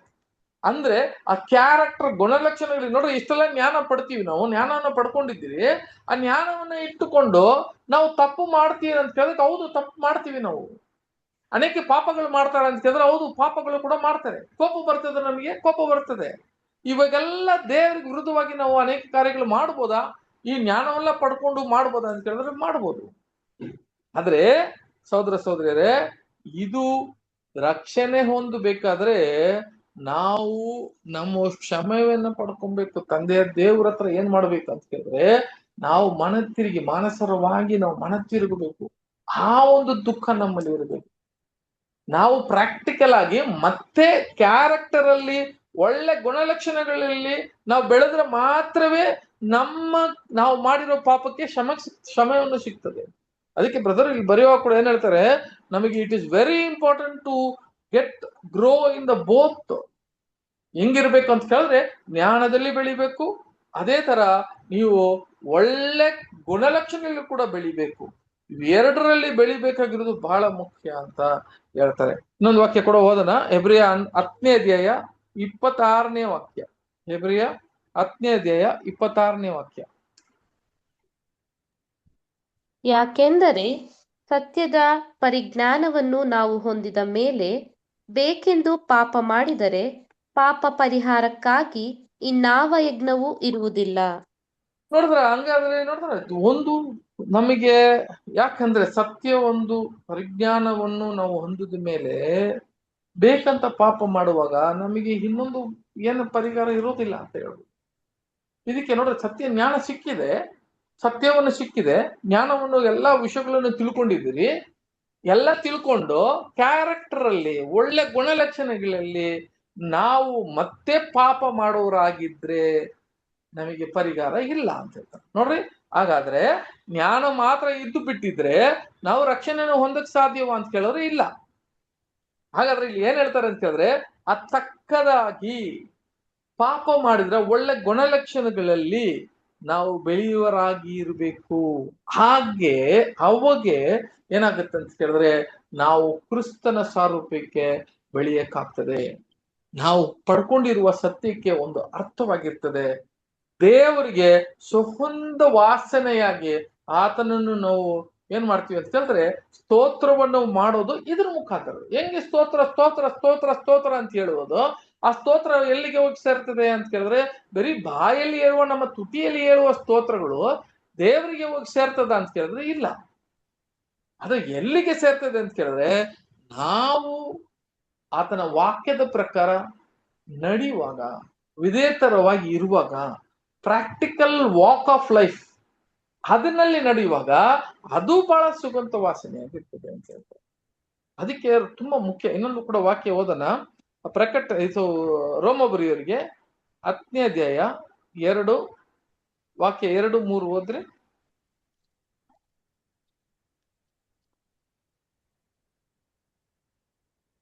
ರೋಮಪುರಿಯವರಿಗೆ 10ನೇ ಅಧ್ಯಾಯ 2, 3. ದೇವರಲ್ಲಿ ಆಸಕ್ತರಾಗಿದ್ದಾರೆಂದು ನಾನು ಅವರ ವಿಷಯದಲ್ಲಿ ಸಾಕ್ಷಿ ಕೊಡುತ್ತೇನೆ. ಆದರೂ ಅವರ ಆಸಕ್ತಿ ಜ್ಞಾನಾನುಸಾರವಾದದ್ದಲ್ಲ. ಅವರು ದೇವರಿಂದ ದೊರಕುವ ನೀತಿಯನ್ನು ಅರಿಯದೆ ಸ್ವನೀತಿಯನ್ನೇ ಸ್ಥಾಪಿಸಬೇಕೆಂದು ಪ್ರಯತ್ನಿಸುತ್ತಾ ಇದ್ದುದರಿಂದ ದೇವರ ನೀತಿಗೆ ಅಧೀನರಾಗಿರಲಿಲ್ಲ. ದೇವರ ಒಂದು ನೋಡ್ಬೇಕಾದ್ರೆ ಆಸಕ್ತರಾಗಿ ಇರುವ ಅವರು ದೇವರ ವಿಷಯದಲ್ಲಿ ಒಳ್ಳೆ ಜ್ಞಾನವನ್ನು ಪಡ್ಕೊಂಡಿದ್ರು ಅಂತ ಹೇಳ್ತಾರೆ. ಆದ್ರೆ ಅದು ದೇವರ ಆಸಕ್ತಿಗೆ ಜ್ಞಾನ ತಕ್ಕದಾಗಿ ಇಲ್ಲ ಅಂತ ಹೇಳ್ತಾರೆ. ಅದು ದೇವರ ಒಂದು ನೀತಿಗೆ ಅವ್ರು ಏನ್ ಮಾಡ್ಲಿಲ್ಲ ಅಂತ ಕೇಳಿದ್ರೆ ತಕ್ಕದಾಗಿ ಅವ್ರು ನಡೆದಿಲ್ಲ. ಜ್ಞಾನವನ್ನ ಪಡ್ಕೊಂಡಿದ್ರು ಆ ಜ್ಞಾನ ದೇವರಿಗೆ ಆಸಕ್ತಿಯಾಗಿರುವ ಜ್ಞಾನ ಅಲ್ಲ ಅಂತ ಹೇಳ್ತಾರೆ. ಅದೇ ತರ ಹೇಳ್ತೀನಲ್ಲ, ಜ್ಞಾನವನ್ನ ಪಡ್ಕೊಂತೀವಿ, ಎಲ್ಲ ಗೊತ್ತಿದೆ. ನನ್ನ ಬೈಬಲ್ ಸ್ಟೂಡೆಂಟ್ ಅಂತ ನಾವು ಮೆಚ್ಕೊಂತೀವಿ, ನಾವು ಎಲ್ಲ ಕೇಳಿದೀವಿ, ಎಲ್ಲರಿಗಿಂತ ಒಳ್ಳೆ ಜ್ಞಾನವನ್ನ ಸಿಕ್ಕಿದೆ. ಪ್ರಯೋಜನ ಏನು? What is the use? ಏನ್ ಪ್ರಯೋಜನ ಅಂತ ಹೇಳಿದ್ರೆ, ಅದು ನಾನು ಜೀವ ಕೊಡುವ ಒಂದು ಉಪದೇಶದಲ್ಲಿ ನಡಿಬೇಕು. ಅದನ್ನ ಕೇಳಿ ಇಷ್ಟೇ ಕೇಳಿದು ಅದಕ್ಕೆ ತಕ್ಕದಾಗಿ ನಾವು ನಡೆಯುವಾಗ ಅದೇನಾಗತ್ತೆ ಅಂತ ಕೇಳಿದ್ರೆ, ಒಳ್ಳೆ ಸುಖಂತ ಒಂದು ವಾಸನೆಯಾಗಿ ಅದೇನಾಗತ್ತೆ ಅಂತ ಕೇಳಿದ್ರೆ ನಮ್ಮನ್ನ ಅದು ತೊರಗುತ್ತೆ. ಅದನ್ನ ಏನ್ ಮಾಡುತ್ತೆ ಅಂತ ಹೇಳಿದ್ರೆ ದೇವರ ಒಂದು ಆತನ ಸಾರೂಪ್ಯಕ್ಕೆ ನಮ್ಮನ್ನ ಕರ್ಕೊಂಡು ಹೋಗೋದಂತ ನೋಡ್ತೀವಿ ಸಹೋದರ. ಅದಕ್ಕೆ ಅಪೊಸ್ತಲ ಪೌಲ್ ಇಲ್ಲಿ ಹೇಳುವಾಗ ಏನ್ ಹೇಳ್ತಾರೆ ಅಂತ ಕೇಳಿದ್ರೆ, ನಮಗೆಲ್ಲ ಗೊತ್ತಿದೆ ಈ ವಾಕ್ಯ ಏನಂತ ಕೇಳಿದ್ರೆ, ಒಳ್ಳೆ ಒಂದು ವಾಕ್ಯ ಓದೋಣ. 1 ಕೊರಿಂಥಿಯ 13ನೇ ಅಧ್ಯಾಯ 2ನೇ ವಾಕ್ಯ ಓದ್ರಿ. 1 ಕೊರಿಂಥಿಯ 13ನೇ ಅಧ್ಯಾಯ 2ನೇ ವಾಕ್ಯ. ನನಗೆ ಪ್ರವಾದನ ವರವಿದ್ದರೂ ಎಲ್ಲಾ ರಹಸ್ಯಗಳು ಸಕಲ ವಿಧವಾದ ವಿದ್ಯೆಯೂ ತಿಳಿದರೂ ಬೆಟ್ಟಗಳನ್ನು ತೆಗೆದಿಡುವುದಕ್ಕೆ ಬೇಕಾದಷ್ಟು ನಂಬಿಕೆ ಇದ್ದರೂ ನಾನು ಪ್ರೀತಿ ಇಲ್ಲದವನಾಗಿದ್ದರೆ ಏನೂ ಅಲ್ಲದವನಾಗಿದ್ದೇನೆ. ನೋಡ್ರ ಸಹೋದರ, ನನಗೆಲ್ಲ ಗೊತ್ತಿದೆ, ಎಲ್ಲ ನಮಗಿರುವ ಪ್ರವಾದನೆಗಳನ್ನ ಹೇಳಕ್ಕೆ ವಾಕ್ಯಗಳೆಲ್ಲ ಅಲ್ಲಿಂದ ಆದಿ ಗಂಟೆಯಿಂದ ನಾನು ಪ್ರಕಟಣೆ ತನಕ ನಾನು ಓದವನಾಗಿ ಇದ್ದು ಬಿಟ್ಟು ಪ್ರೀತಿ ಅಂತ ತರ್ತಾರಲ್ಲ, ಪ್ರೀತಿ ಅನ್ನೋದು ಏನಂತ ಕೇಳಿದ್ರೆ ಗುಣಲಕ್ಷಣ ಹೇಳ್ತಾರೆ. ಆತ್ಮೀಯ ರೀತಿಯಲ್ಲಿರುವ ಫಲಗಳು ಒಂದರಲ್ಲೇ ಪ್ರೀತಿಯಲ್ಲಿ ಅಡಗಿರುವ ಫಲಗಳು, ಇವು ಮಾತ್ರ ನನ್ನಲ್ಲಿ ಇಲ್ಲ ಅಂತ ಹೇಳಿದ್ರೆ ನಾನು ಏನೂ ಇಲ್ಲ ಅಂತ ಹೇಳ್ತಾರೆ. ನೋಡಿ ಎಷ್ಟು ಜ್ಞಾನ ಪಡ್ಕೊಂಡಿರ್ಬೇಕು ಅಪೊಸ್ತಲ ಪೌಲ್. ಆದ್ರೆ ಯಾವ್ದಪ್ಪ ಸುಖಂತ ವಾಸನೆಯಾಗಿ ದೇವರಿಗೆ ಅದು ಅಂಟುತ್ತೆ ಅಂತ ಹೇಳಿದ್ರೆ, ಅದು ಹೋಗಿ ಸೇರುತ್ತೆ ಅಂತ ಹೇಳಿದ್ರೆ ಅದು ನಮ್ಮ ಗುಣಲಕ್ಷಣಗಳು. ಇದು ಅಪೊಸ್ತಲ ಪೌಲ್ ಹೇಳುತ್ತಾರೆ. ಇನ್ನೊಂದು ವಾಕ್ಯ ಕೂಡ ಓದೋಣ, ಅದರಲ್ಲಿ 8ನೇ ವಾಕ್ಯ ಓದ್ರಿ. 13ನೇ 8ನೇ ವಾಕ್ಯ. ಪ್ರೀತಿಯು ಎಂದಿಗೂ ಬಿದ್ದು ಹೋಗುವುದಿಲ್ಲ, ಪ್ರವಾದನೆಗಳಾದರೂ ಇಲ್ಲದಂತಾಗುವು, ವಾಣಿಗಳು ನಿಂತು ಹೋಗುವು, ವಿದ್ಯೆಯೋ ಇಲ್ಲದಂತಾಗುವುದು. ನೋಡಿದ್ರೆ ಜ್ಞಾನ ಎಲ್ಲ ಹೋಗ್ಬಿಡ್ತದೆ ಅಂತ ಕೇಳ್ತಾರೆ. ಆ ಜ್ಞಾನ ವಿದ್ಯೆಗಳು ಎಲ್ಲ ಹೋಗ್ಬಿಡ್ತದೆ, ಆದ್ರೆ ಪ್ರೀತಿ ಎಂದಕ್ಕೂ ಬಿದ್ದು ಹೋಗೋಲ್ಲ ಅಂತ ಹೇಳ್ತಾರೆ. ನೋಡ್ರೆ ಹಂಗಾದ್ರೆ ದೇವ್ರು ಏನ್ ಹೇಳ್ತಾರೆ ಅಂತ ಕೇಳಿದ್ರೆ, ದೇವ್ರು ನಮ್ಗೆ ಕೊಡ್ತಾ ಇರುವ ಜ್ಞಾನಗಳೆಲ್ಲ ಇದೆಯಲ್ಲ, ಅದೇ ಅಪೊಸ್ತಲ ಪೌಲ್ ಹೇಳ್ತಾ ಇರೋದು. ಇವಾಗ ನಮ್ಗೆ ಕೊಟ್ಟಿರುವ ಇಷ್ಟು ಬೈಬಲ್ ಕೊಟ್ಟಿದ್ದಾರೆ, ಬೈಬಲ್ ಅಲ್ಲಿ ಎಷ್ಟೋ ಜ್ಞಾನವನ್ನು ಕೊಡ್ತಾರೆ, ಸ್ಟಡೀಸ್ ಎಲ್ಲ ಕೊಟ್ಟಿದ್ದಾರೆ. ಇವೆಲ್ಲ ಒಂದು ದಿವಸಕ್ಕೆ ಬರುವ ರಾಜ್ಯ ಬಗ್ಗೆ ಹೇಳುವ ಜ್ಞಾನ ಇದಲ್ಲ. ಬರುವ ರಾಜ್ಯವನ್ನು ಸ್ಥಾಪನೆ, ಇಲ್ಲಿಗೆ ಕಣ್ಣು ಕಾಣುವ ಒಂದು ರಾಜ್ಯವನ್ನು ಸ್ಥಾಪನೆ ಮಾಡುವ ತನಕವೇ ಇವೆಲ್ಲ ಮಾತಾಡಿರುವ ಪ್ರವಾದನೆ ಅಲ್ಲ. ಒಳಗೆ ಹೋದ್ಮೇಲೆ ಈ ಪ್ರವಾದನೆಗಳು ಕೊಟ್ಟಿರುವ ಜ್ಞಾನಗಳು ಯಾವುದಕ್ಕೂ ನಮಗೆ ಪ್ರಯೋಜನ ಆಗೋದಿಲ್ಲ. ಆದ್ರೆ ಅದೆಲ್ಲ ಪ್ರಯೋಜನ ಅಲ್ಲ, ಪ್ರೀತಿಯು ಯಾವಾಗೂ ಇರ್ತದೆ, ಅದು ಅಲಿಯೋದಿಲ್ಲ ಅಂತ ಹೇಳ್ತಾರೆ. ಅದು ಮಾತ್ರ ಏನಾಗಲ್ಲ ಅಂತ ಹೇಳಿದ್ರೆ, ಆದ್ರಿಂದ ನಮ್ಮ ಒಂದು ಗುಣಲಕ್ಷಣಗಳು ಒಳ್ಳೆ ಒಂದು ನಮಗೆ ಆ ಧೂಪ ವರ್ಗವಾಗಿ ಇರ್ಬೇಕು ಅಂತ ಹೇಳಿದ್ರೆ, ಕೊಡ್ಬೇಕು ಅಂತ ಹೇಳಿದ್ರೆ ನಾವು ಪಡ್ಕೊಂಡಿದ್ದೀರಿ. ಸಾಮ್ರಾಣಿ ಅಂತ ಹೇಳಿದ್ರೆ ಇದನ್ನ ತಗೊಂಡು ಆ ಧೂಪ ವರ್ಗಕ್ಕೆ ಹಾಕೋದಿಕ್ಕೆ ಜ್ಞಾನವನ್ನ ಪಡ್ಕೊಂಡಿದ್ರಿ. ಆ ಜ್ಞಾನವನ್ನು ತಗೊಂಡು ಅದರಲ್ಲಿ ಹಾಕೋದಂತ ಹೇಳಿದ್ರೆ, ಅವ್ರು ಹಾಕ್ಬಿಟ್ಟು ಆ ಒಳ್ಳೆ ಸುಗಂಧ ವಾಸನೆ ಬಂದಿತ್ತು ಅಂತ ಹೇಳಿದ್ರೆ, ಅದು ಜ್ಞಾನವನ್ನ ನಮ್ಮ ಕೈಯಲ್ಲಿ ಸಿಕ್ಕಿದೆ. ಅದು ಕ್ಯಾರೆಕ್ಟರ್ ಅಲ್ಲಿ ಬರ್ಬೇಕು, ಒಳ್ಳೆ ಕ್ಯಾರೆಕ್ಟರ್ ಅಂತ ಹೇಳ್ತಾರೆ. ಒಂದೊಂದಕ್ಕೆ ಒಂದೊಂದು ಗುಣಲಕ್ಷಣಗಳು ಕೊಟ್ಟಿದ್ದಾರೆ ಸೋದರಿ. ಬಟ್ ಅದನ್ನ ಕನ್ನಡದಲ್ಲಿ ನನಗೆ ಅರ್ಥ ಮಾಡಕ್ಕೆ ಅದನ್ನ ಹೇಳಕ್ ಕೂಡ ಆಗೋದಿಲ್ಲ. ಅದನ್ನ ಒಂದಕ್ಕೆ ಬಂದು ನಂಬಿಕೆ, ಆಮೇಲೆ ಇನ್ನೊಂದಕ್ಕೆ ಅವ್ರು ಏನ್ ವಿಧೇಯತನ, ಆಮೇಲೆ ಇನ್ನೊಂದಕ್ಕೆ ದೇವರ ಒಂದು ಸ್ತೋತ್ರ. ಈ ತರ ಬಂದು ಎಲ್ಲಾ ಕಾರ್ಯಗಳನ್ನ ಏನ್ ಮಾಡ್ತಾರೆ ಅಂತ ಕೇಳಿದ್ರೆ ಪ್ರೀತಿ, ಇವೆಲ್ಲ ಸೇರಿನೇ ಆ ಧೂಪ ವರ್ಗವನ್ನು ಹಾಕೋದು ಅಂತ ಹೇಳ್ತಾರೆ ಅಲ್ವಾ. ಇವೆಲ್ಲ ಗುಣಲಕ್ಷಣಗಳು, ನಡಿಬೇಕಾಗಿರುವ ಗುಣಲಕ್ಷಣಗಳು ಸಹೋದರರೇ. ಆದ್ರಿಂದನೇ ಇನ್ನೊಂದು ವಾಕ್ಯ ಕೂಡ ಓದೋಣ, ಕೊಲೊಸ್ಸೆಯರಿಗೆ 1ನೇ ಅಧ್ಯಾಯ 9-10 ವಾಕ್ಯ. ಆದ ಕಾರಣ ನಾವು ನಿಮ್ಮ ಸುದ್ದಿಯನ್ನು ಕೇಳಿದ ದಿವಸದಿಂದ ನಿಮಗೋಸ್ಕರ ಪ್ರಾರ್ಥಿಸುವುದನ್ನು ಬಿಡದೆ, ನೀವು ಸಕಲ ಆತ್ಮೀಯ ಜ್ಞಾನವನ್ನು ಗ್ರಹಿಕೆಯನ್ನು ಹೊಂದಿ ಕರ್ತನ ಚಿತ್ತದ ವಿಷಯವಾದ ತಿಳುವಳಿಕೆಯಿಂದ ತುಂಬಿಕೊಂಡು ಆತನಿಗೆ ಯೋಗ್ಯರಾಗಿ ನಡೆದು ಎಲ್ಲಾ ವಿಧದಲ್ಲಿ ಆತನನ್ನು ಸಂತೋಷಪಡಿಸುವವರಾಗಿರಬೇಕೆಂತಲೂ ನೀವು ಸಕಲ ಸತ್ಕಾರ್ಯವೆಂಬ ಫಲವನ್ನು ಕೊಡುತ್ತಾ ದೇವಜ್ಞಾನದಿಂದ ಅಭಿವೃದ್ಧಿಯಾಗುತ್ತಿರಬೇಕೆಂತಲೂ ಆತನ ಮಹಿಮಾ ಶಕ್ತಿಯ ಪ್ರಕಾರ ಪರಿಪೂರ್ಣ ಬಲ ಹೊಂದಿ ಬಲಿಷ್ಠರಾಗಿ ಆನಂದಪೂರ್ವಕವಾದ ತಾಳ್ಮೆಯನ್ನು ದೀರ್ಘಶಾಂತಿಯನ್ನು ಯಾವಾಗಲೂ ತೋರಿಸೋರಾಗಿರಬೇಕೆಂತಲೂ ಬೆಳಕಿನ ರಾಜ್ಯದೊಳಗೆ ಸಹೋದರ ಸಹೋದರಿ ನೋಡ್ಬೇಕಾದ್ರೆ ನೋಡ್ರಿ ಇವಾಗ ಏನ್ ಹೇಳ್ತಾರೆ ಅಂತ ಕೇಳಿದ್ರೆ, ನಿಮಗೆ ಸಿಕ್ಕಿರುವ ಆ ಜ್ಞಾನ ಯಾವುದಕ್ಕಪ್ಪ ಅಂತ ಕೇಳಿದ್ರೆ ಸಹೋದರ ಸಹೋದರಿ ನಮಗೆ ಇಲ್ಲಿ ಹೇಳ್ತಾರೆ ನೋಡ್ರಿ, ಏನಂತ ಕೇಳಿದ್ರೆ ಎಲ್ಲಾ ಜ್ಞಾನವನ್ನು ನಮಗೆ ಕೊಟ್ಟಿದ್ದಾರೆ. ಈ ಜ್ಞಾನ ಕೊಟ್ಟಿರುವ ಮುಖ್ಯವಾದ ಕಾರಣ ಏನಂತ ಕೇಳಿದ್ರೆ ಆತನ ಸಾರೂಪ್ಯಕ್ಕೆ ಬರೋದಿಕ್ಕೆ, ಒಳ್ಳೆ ಗುಣಲಕ್ಷಣವನ್ನು ಕೊಡೋದಿಕ್ಕೆ, ಅಭಿವೃದ್ಧಿಯಲ್ಲಿ ನಾವು ಬೆಳೆಯೋದಿಕ್ಕೆ ಮಾತ್ರ ಅಲ್ಲ, ಒಳ್ಳೆ ಫಲವನ್ನು ಕೊಡಬೇಕು ಅಂತಾನೆ ಜ್ಞಾನ ಕೊಟ್ಟಿದ್ಯ ಅಂತ ವಾಕ್ಯ ಹೇಳ್ತಾರೆ ಅಲ್ವಾ. ಅದೇ ತರನೇ ಸಹೋದರ ಸಹೋದರಿ ನಮಗೆ ಕೊಟ್ಟಿದಂಗೆನೆ ಇಸ್ರೇಲ್ ಮಕ್ಕಳಿಗೆ ಜ್ಞಾನ ಕೊಟ್ಟಿಲ್ವಾ ಅಂತ ಕೇಳಿದ್ರೆ ಜ್ಞಾನ ಕೊಟ್ಟಿದ್ರು, ನಮಗಿಂತ ಹೆಚ್ಚಾಗಿ ಜ್ಞಾನ ಕೊಟ್ಟಿದ್ರು. ನಮಗೆ ಕೊಟ್ಟಿದ್ದಂಗೆ ಪರಿಶುದ್ಧಾತ್ಮ ಅಂತ ಕೇಳಿದ್ರೆ ಪವಿತ್ರಾತ್ಮ ಇಸ್ರೇಲ್ ಮಕ್ಕಳಿಗೆ ಕೊಟ್ಟಿದ್ರ ಅಂತ ಕೇಳಿದ್ರೆ ಅವರು ಕೂಡ ಪವಿತ್ರಾತ್ಮ ಕೊಟ್ಟಿದ್ರು. ಎಲ್ಲ ಅರ್ಥ ಮಾಡ್ಕೊಳ್ಳೋದು ಪವಿತ್ರಾತ್ಮ ಕೊಟ್ಟಿದ್ರು. ಕೊನೆಗೆ ಏನಾಯ್ತು, ಕಾಲ ಬಂತು. ಆದ್ರೆ ನಡೆಯುವ ವಿಷಯ ಏನಂತ ಕೇಳಿದ್ರೆ ಆ ಜ್ಞಾನಕ್ಕೆ ತಕ್ಕದಾಗಿ ಇವರು ಫಲವನ್ನು ಕೊಟ್ಟಿಲ್ಲ. ಇದೇ ಬಹಳ ಮುಖ್ಯ. ಜ್ಞಾನ ಕೊಟ್ರು, ಎಲ್ಲಾ ಜ್ಞಾನವನ್ನು ಕೊಟ್ಟಿದ್ರು, ನಮ್ಮಂಗೆ ಎಲ್ಲರೂ ಕೊಟ್ರು. ನೋಡ್ರಿ ಎಷ್ಟೆಲ್ಲ ಬೈಬಲ್ ಸ್ಟೂಡೆಂಟ್ಗೆ ನೋಡ್ಬೇಕಾದ್ರೆ ಎಷ್ಟು ಜ್ಞಾನ, ದಿನ ಪಾಠಗಳು ಇವೆಲ್ಲ ಕೇಳ್ತೀವಿ, ನಮ್ಮ ಕೈಯಲ್ಲಿ ಸಿಕ್ಕಿದೆ. ಅದರಲ್ಲಿಂದ ನಾವು ಧೂಪವಾಗಿ ಹಾಕೋದು ಏನು, ದಿನ ನಾವು ಕೊಡುವ ಧೂಪ ಏನು ದೇವರಿಗೆ ಅಂತ ನೋಡಿದ್ರೆ ಇಲ್ಲ, ಅವ್ರಿಗೆ ನಡೆದಿರೋ ವಿಷಯಗಳೇ ನಮಗೆ ಮತ್ತೆ ಅವ್ರಿಗೆಲ್ಲ ಜ್ಞಾನವನ್ನು ಕೊಟ್ಟರು ದೇವರು. ನೋಡ್ರಿ ಒಂದು ವಾಕ್ಯ ಕೂಡ ಓದೋಣ, ಮತ್ತೆಯದಲ್ಲಿ 3ನೇ ಅಧ್ಯಾಯ 10ನೇ ವಾಕ್ಯ. ಮತ್ತೆಯ 3ನೇ ಅಧ್ಯಾಯ 10ನೇ ವಾಕ್ಯ.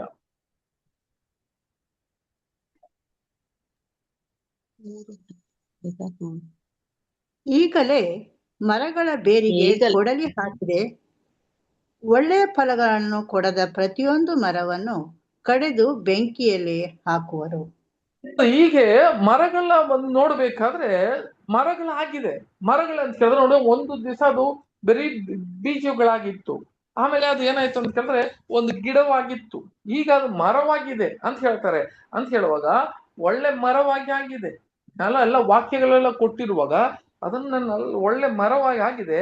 ಆದ್ರೆ ಒಳ್ಳೆ ಫಲವನ್ನು ಕೊಡದಿರ ಇರುವ ಪ್ರತಿಯೊಂದು ಮರವನ್ನು ಈಗ ಕಡಿದು ಹಾಕುವ, ಆ ಬೆಂಕಿಯಲ್ಲಿ ಹಾಕುವ ಒಂದು ಸಮಯ ಬಂತು ಅಂತ ಹೇಳ್ತಾರೆ ಅಲ್ವಾ.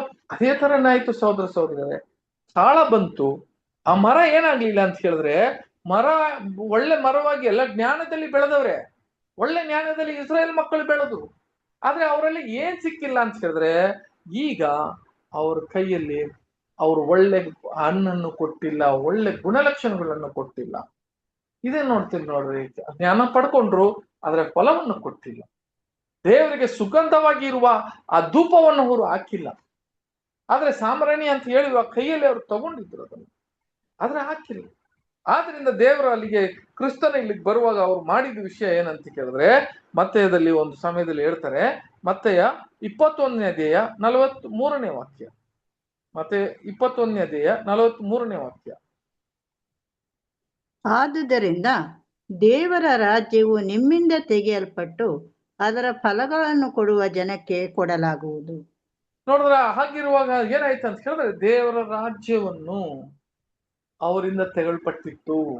ಸಹೋದರ ಸಹೋದರರೇ, ಅವರ ನೋಡ ಜ್ಞಾನ ಕೊಟ್ಟಿದ್ರು, ಅವ್ರಿಗೆ ಆರಾಧನೆ ಕೊಟ್ಟಿದ್ರು, ಎಲ್ಲಾ ವಿಷಯಗಳು ದೇವರ ಒಂದು ಮಹಿಮೆ ಅವ್ರಿಗೆ ಕೊಟ್ಟಿದ್ರು, ಪವಿತ್ರಾತ್ಮ ಕೊಟ್ಟಿದ್ರು, ಎಲ್ಲ ಕೊಟ್ಟಿದ್ರು. ಅವ್ರು ಕೂಡ ಜ್ಞಾನ, ಒಳ್ಳೆ ಜ್ಞಾನದಲ್ಲಿ ಇಸ್ರಾಯೇಲ್ ಮಕ್ಕಳು ಅಂತ ಹೇಳಿದ್ರೆ ಇವಾಗ ಕೂಡ ಲೋಕದಲ್ಲೇ ಒಂದು ಒಳ್ಳೆ ಜ್ಞಾನವಂತ ಒಂದು ದೇಶ ಯಾವ್ದಪ್ಪ ಅಂತ ಹೇಳಿದ್ರೆ ಅದು ಇಸ್ರೇಲ್ ಅಂತ ನಮಗೆಲ್ಲ ಗೊತ್ತಿದೆ. ಅವಾಗ ದೇವರು ಮಕ್ಕಳಾಗಿದ್ದಂತ ಆ ಜನರಿಗೆ ಜ್ಞಾನವನ್ನ ಕೊಟ್ಟಿದ್ರು. ಆದ್ರೆ ಜ್ಞಾನಕ್ಕೆ ತಕ್ಕದಾಗಿ ಆ ನೀತಿ ಇರಲಿಲ್ಲ, ಜ್ಞಾನಕ್ಕೆ ತಕ್ಕದಾಗಿ ಅವರು ಫಲವನ್ನು ಕೊಟ್ಟಿಲ್ಲ, ಅಂದ್ರೆ ಆ ಗುಣಲಕ್ಷಣಗಳಿರ್ಲಿಲ್ಲ ಅವರು. ಇದು ನಮಗೆ ಮುಖ್ಯ ಸಹೋದರ ಸಹೋದರಿ. ಆಗಿರುವಾಗ ನೋಡ್ರಿ ಏನಾಯ್ತು ಅಂತ ಕೇಳಿದ್ರೆ ದೇವರ ರಾಜ್ಯ ಅವ್ರ ಕೈಯಿಂದ ತೆಗೆಳ್ಪಟ್ಟು ಅದರ ಫಲವನ್ನು ಕೊಡುವ ಜನರಿಗೆ ಕೊಟ್ರು ಅಂತ ನೋಡ್ತೀವಿ.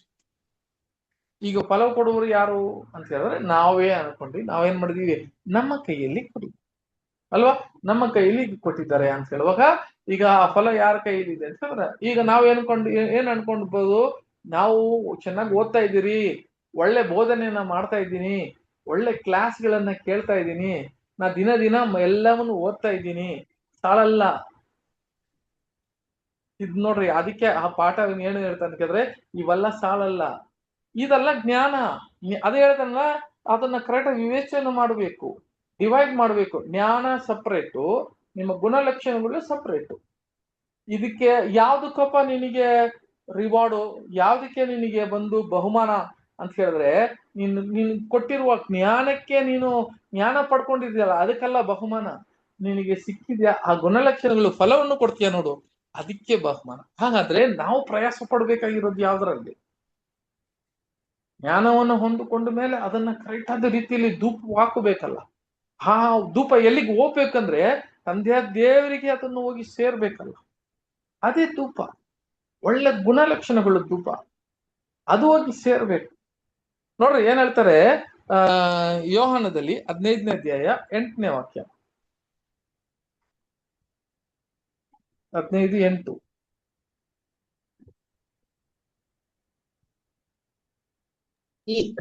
ನೀವು 15 ಬ್ರದರ್. ಹೌದು. ನೀವು ಬಹಳ ಫಲ ಕೊಡುವುದರಿಂದಲೇ ನನ್ನ ತಂದೆಗೆ ಮಹಿಮೆ ಉಂಟಾಗುವುದು ಮತ್ತು ನನ್ನ ಶಿಷ್ಯರಾಗುವಿರಿ. ತಂದೆ ನನ್ನನ್ನು ಕಳಿಸಿದ ಹಾಗೆ ನಾನು ನಿಮ್ಮನ್ನು ನೀವು ಫಲವನ್ನು ಕೊಟ್ರೆ ಮಾತ್ರವೇ ಅದು ದೇವರಿಗೆ ಮಹಿಮೆ ಉಂಟಾಗುತ್ತೆ ಅಂತ, ಇಲ್ಲಾಂದ್ರೆ ಅದನ್ನ ಕಡ್ದಾಕ್ತೀನಿ ಅಂತ. ನೀವು ಫಲವನ್ನು ಕೊಟ್ರೆ ಮಾತ್ರವೇ ಅದು ದೇವರಿಗೆ ಮಹಿಮೆಯಾಗಿರ್ತದೆ, ಇಲ್ಲ ಅಂತಾರೆ ಇಲ್ಲ. So god will not select member for A church. ಬರೀ ನಾಲೆಜ್ ಅಲ್ಲಿ, ಜ್ಞಾನದಲ್ಲೇ ಬೆಳೆಯುವನಿಗೆ ಏನ್ ಕೊಡಲ್ಲ ಅಂತ ಕೇಳಿದ್ರೆ, ತಂದೆ ದೇವರು ಸಭೆಯಲ್ಲಿ ಜ್ಞಾನದಲ್ಲಿ ಮಾತ್ರ ಬೆಳೆದಿರುವವರಿಗೆ ಸಭೆಯಲ್ಲಿ ಜಾಗ ಇಲ್ಲ. ಗುಣಲಕ್ಷಣಗಳಲ್ಲಿ ಬೆಳಿಬೇಕು, ಎರಡರಲ್ಲಿ ಬೆಳಿಬೇಕು. ಎರಡರಲ್ಲಿ ಜ್ಞಾನವನ್ನು ಪಡ್ಕೊಂಡು ಗುಣಲಕ್ಷಣಗಳೇ ಅದರ ಪ್ರಕಾರ ನಾವು ಕೊಡಬೇಕು, ಫಲವನ್ನು ಕೊಡಬೇಕು. ಒಂದ್ ವೇಳೆ ಜ್ಞಾನಕ್ಕೆ ಜ್ಞಾನ ಪಡ್ಕೊಂಡಿರೋರಿಗೆ ಈ ಎಲ್ಲ ಬಹುಮಾನ ಕೊಡ್ತೀನಿ ಅಂತ ಕೇಳಿದ್ರೆ, ಮೊದಲು ಈ ಲೋಕದಲ್ಲಿ ಒಬ್ಬನಿಗೆ ಅಮರತ್ವ ಸಿಕ್ಬೇಕು ಅಂದ್ರೆ ಒಳ್ಳೆ ಜ್ಞಾನವಂತ ಯಾರಪ್ಪ ಅಂತ ಕೇಳಿದ್ರೆ ಅದು ಸೈತಾನೆ. ನಾವು ಓದಿದೀವಿ ಅದರಲ್ಲಿ ಎಚೆಕೆಲಲ್ಲಿ ನೋಡುವಾಗ 28ನೇ ಅಧ್ಯಾಯದಲ್ಲಿ ನಾವು ಓದ್ತೀವಿ, ಅವನು ಜ್ಞಾನ ಅಂತ ಹೇಳಿದ್ರೆ ಅಷ್ಟು ಜ್ಞಾನ ಎಲ್ಲ ಅವನಿಗೆ ಗೊತ್ತಿತ್ತಲ್ವ, ಅವನು ಒಳ್ಳೆ ಜ್ಞಾನವನ್ನ. ಹಾಗಿರುವ ಸೈತಾನ್ಯ ಫಸ್ಟ್ ಅಲ್ಲಿ ಹೋಗೋದು. ಆದ್ರಿಂದ ಸಹೋದರ ಸಹೋದರಿ, ನಮಗೇನ್ ಹೇಳ್ತಾರೆ ಅಂತ ಕೇಳಿದ್ರೆ, ನಮ್ಮ ಜ್ಞಾನವನ್ನು ಪಡ್ಕೊಂಡ ಮೇಲೆ ಒಳ್ಳೆ ಧೂಪವನ್ನು ಕೊಡಬೇಕು ಅಂತ ಹೇಳ್ತಾರೆ. ಇನ್ನೊಂದು ವಾಕ್ಯ ಕೊಡುವುದನ್ನ ಜ್ಞಾನೋಕ್ತಿ 21ನೇ ಅಧ್ಯಾಯ 2ನೇ ವಾಕ್ಯ.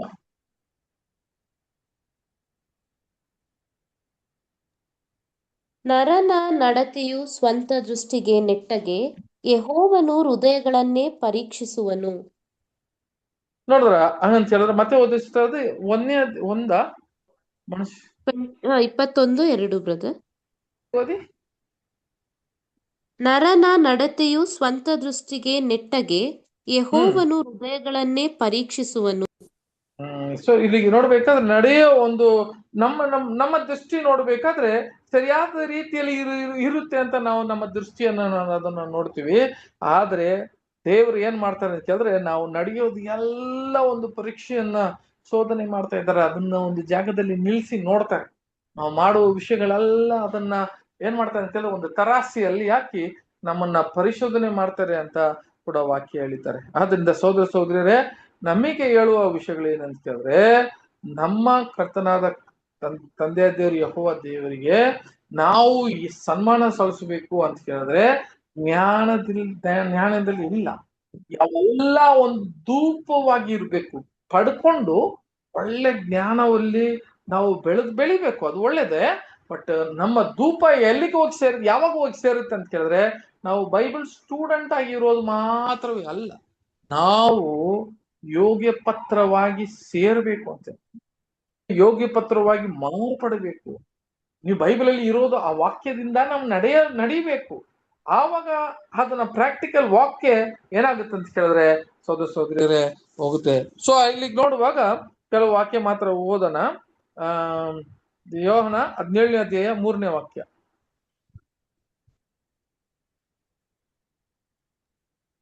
ಒಬ್ಬನೇ ಸತ್ಯದೇವರಾಗಿರುವ ನಿನ್ನನ್ನು ನೀನು ಕಳುಹಿಸಿಕೊಟ್ಟ ಯೇಸು ಕ್ರಿಸ್ತನನ್ನು ತಿಳಿಯುವುದೇ ನಿತ್ಯ ಜೀವವು.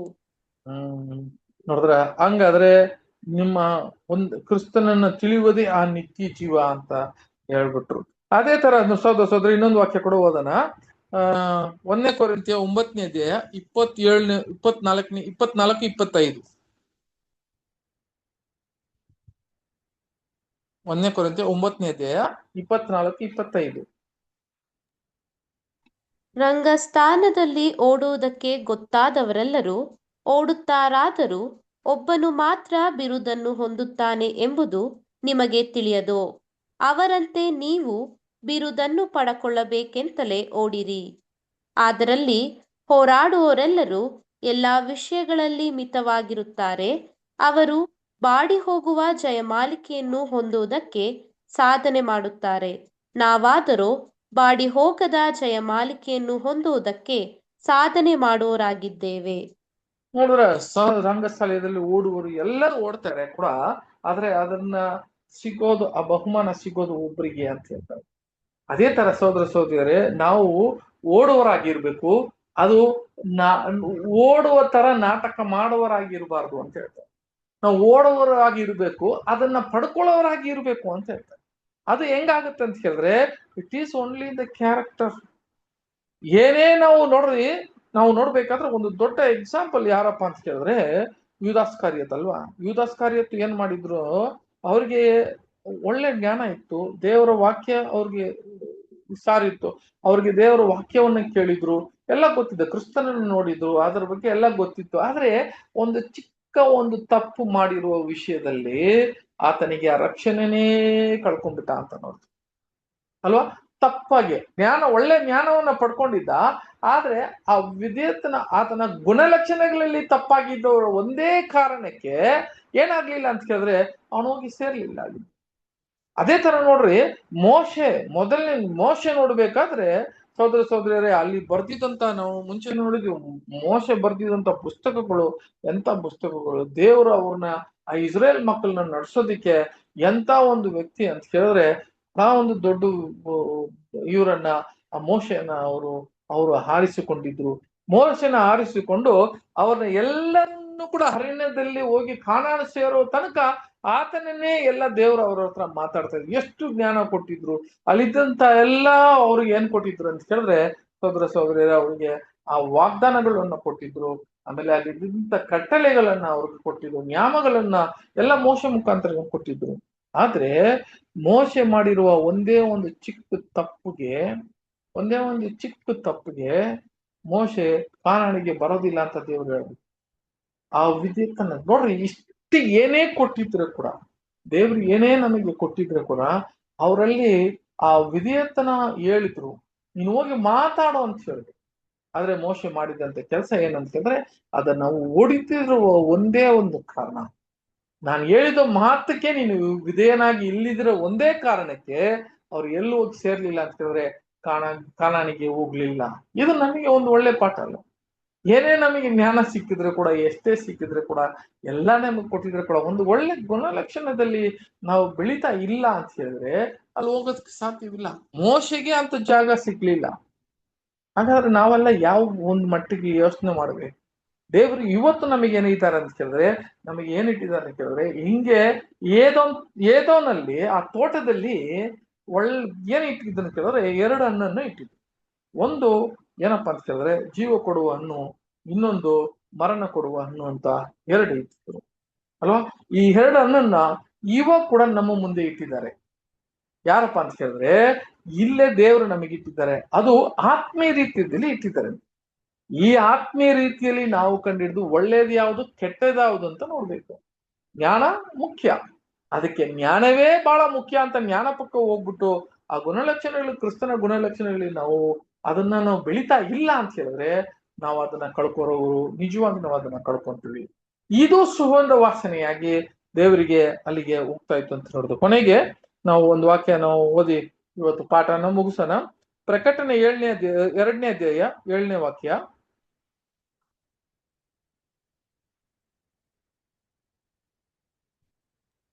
ದೇವರ ಆತ್ಮನು ಸಭೆಗಳಿಗೆ ಹೇಳುವುದನ್ನು ಕಿವಿ ಉಳ್ಳವನು ಕೇಳಲಿ. ಯಾವನು ಜಯ ಹೊಂದುತ್ತಾನೋ ಅವನಿಗೆ ದೇವರ ಪರದೈಸಿನಲ್ಲಿರುವ ಜೀವದಾಯಕ ವೃಕ್ಷದ ಹಣ್ಣನ್ನು ತಿನ್ನುವುದಕ್ಕೆ ಕೊಡುವೆನು.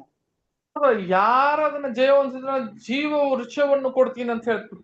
ಯಾಕಂತ ಕೇಳಿದ್ರೆ ಆ ಒಂದು ಆದಿಕಾಂಡದಲ್ಲಿ ಆ ಜೀವ ವೃಕ್ಷವನ್ನು ಆದಾಮು ಮತ್ತೆ ಅವ್ವಳು ಹೋಗಿ ಅದನ್ನ ತಿನ್ಬೇಕು ಅಂತ ತಿಂದು ಬಿಡ್ತಾರೆ ಅಂದ್ಬಿಟ್ಟು ಕೆರುಬಿನ ಇಟ್ಟುಕೊಂಡು ಅದನ್ನ ಮುಚ್ಚಿಬಿಟ್ಟಿದ್ರು. ಆದ್ರೆ ಈಗ ಯಾರಪ್ಪ ಜಯ ಹೊಂದುತ್ತಾರೋ ಆ ಹಣ್ಣನ್ನು ಅದನ್ನ ಜೀವದಾರಿಯನ್ನು ಆ ಒಂದು ಹಣ್ಣನ್ನು ಕೊಡಕ್ಕೆ ಸಿದ್ಧರಾಗಿದ್ದಾರೆ, ಕೊಡ್ತಾರೆ ಅಂತ ನಮಗೆ ವಾಗ್ದಾನವನ್ನು ಕೊಟ್ಟಿದ್ದಾರೆ ಅಲ್ವಾ ಸಹೋದರ ಸಹೋದರರೇ. ಇನ್ನೊಂದು ವಾಕ್ಯ ಕೂಡ ಓದ್ರಿ, ಲೂಕ 9ನೇ ಅಧ್ಯಾಯ 9:25 ವಾಕ್ಯ.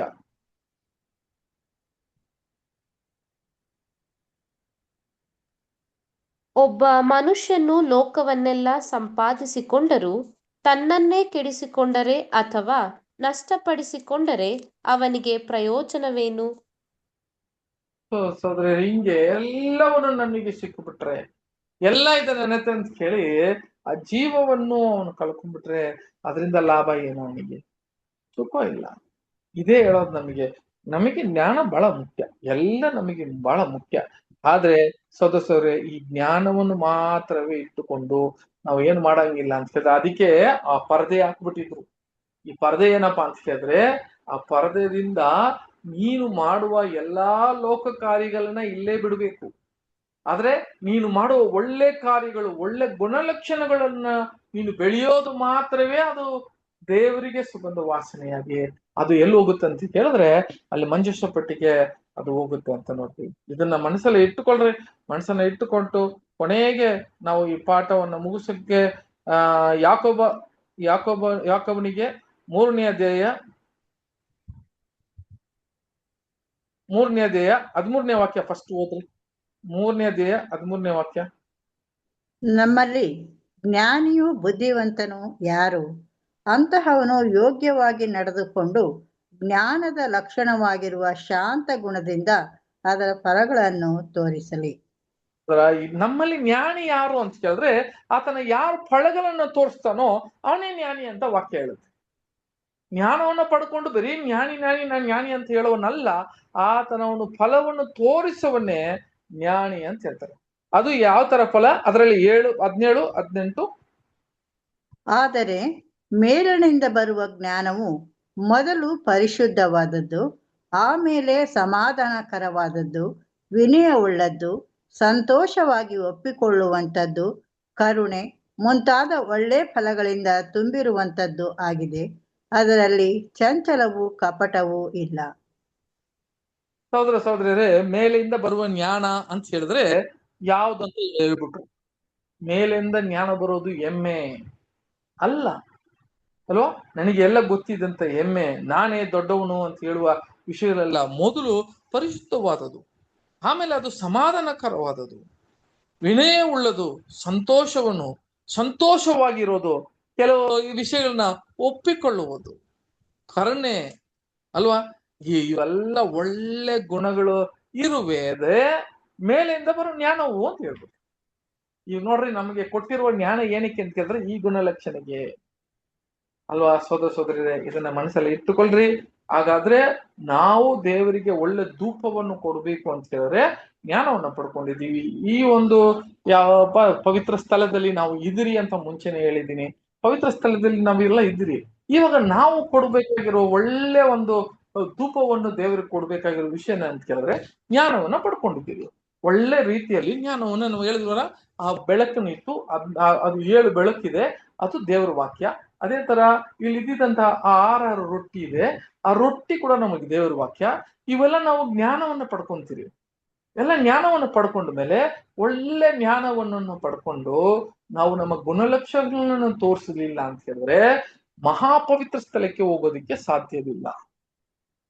ಈ ಗುಣಗಳೇ ಬಹಳ ಮುಖ್ಯ. ನನ್ ಗುಣಗಳಲ್ಲಿ ಬರಲ್ಲಪ್ಪ, ಒಳ್ಳೆ ಪ್ರೀಚರ್ ಆಗ್ತೀನಿ, ನಾನು ಒಳ್ಳೆ ಪಾಸ್ಟರ್ ಆಗ್ತೀನಿ ಅಂತ ಹೇಳಿ ನಾನು ಒಳ್ಳೆ ಪ್ರೀಚರ್ ಆಗಿರ್ತೀನಿ ಎಲ್ಲ ನನಗೆ ಅಂತ ಹೇಳಿದ್ರೆ ಅವು ಏನಕ್ಕೂ ಪ್ರಯೋಜನ ಇಲ್ಲ. ಜ್ಞಾನ ಬೇರೆಯವರಿಗೆ ಉಪಯೋಗ ಮಾಡೋದಕ್ಕೆ, ಟೀಚ್ ಮಾಡೋದಕ್ಕೆ, ಇನ್ನೊಬ್ಬರಿಗೆ ಟೀಚ್ ಮಾಡೋದಕ್ಕೆ, ಆದ್ರೆ ಆ ಒಳ್ಳೆ ಗುಣಗಳು ಅಂತ ಹೇಳಿದಾಗ ಅದು ನನಗೆ ಲಾಭವಾಗಿರ್ತದೆ. ಆದ್ದರಿಂದ ನಾವು ಜ್ಞಾನವನ್ನ ಪಡ್ಕೊಂಡ ಮೇಲೆ ನಮ್ಮ ಗುಣಲಕ್ಷಣಗಳಲ್ಲಿ ಒಂದೊಂದು ಇದನ್ನ ಕೂಡ ಬೆಳಿಬೇಕು. ಬೆಳೆದ್ರೆ ಅದು ಒಳ್ಳೆ ಪಾಠವನ್ನು ನಮ್ಗೆ ಕೊಟ್ಟ ಮೇಲೆ ಅದು ಒಳ್ಳೆ ಸುಗಂಧ ವಾಸನೆಯಾಗಿ ಅದು ಧೂಪ ವರ್ಗವಾಗಿ ಅದು ದೇವರ ಹತ್ರ ಸೇರೋದಂತ ನೋಡ್ತೀವಿ. ಆದ್ರಿಂದ ಸೋದರ ಸೋದರಿಯರೇ, ಇದು ಧೂಪ ವರ್ಗವನ್ನು ವಿಷಯವನ್ನು ಅಲ್ಲಿ ಧೂಪವನ್ನು ಮಾತ್ರವೇ ನಾನು ಹೇಳಿದೆ. ಅದ್ರೊಳಗೆ ಇದ್ದಂತ ಕ್ಯಾರೆಕ್ಟರ್ಗಳು ಕೂಡ ಅನೇಕ ವಿಷಯಗಳಿದೆ. ಬಟ್ ಅದು ಅನೇಕ ವಿಷಯಗಳನ್ನ ಮಾತಾಡೋಕೆ ಒಂದೇ ಸತಿ ಆಗೋದಿಲ್ಲ. ಅದರಿಂದ ನೆಕ್ಸ್ಟ್ ಪಾಠಕ್ಕೆ ನಾವು ಹೋಗೋಣ. ದೇವರ ಈ ವಾಕ್ಯವನ್ನ ಆಶೀರ್ವದಿಸಲಿ. ಆಮೇನ್.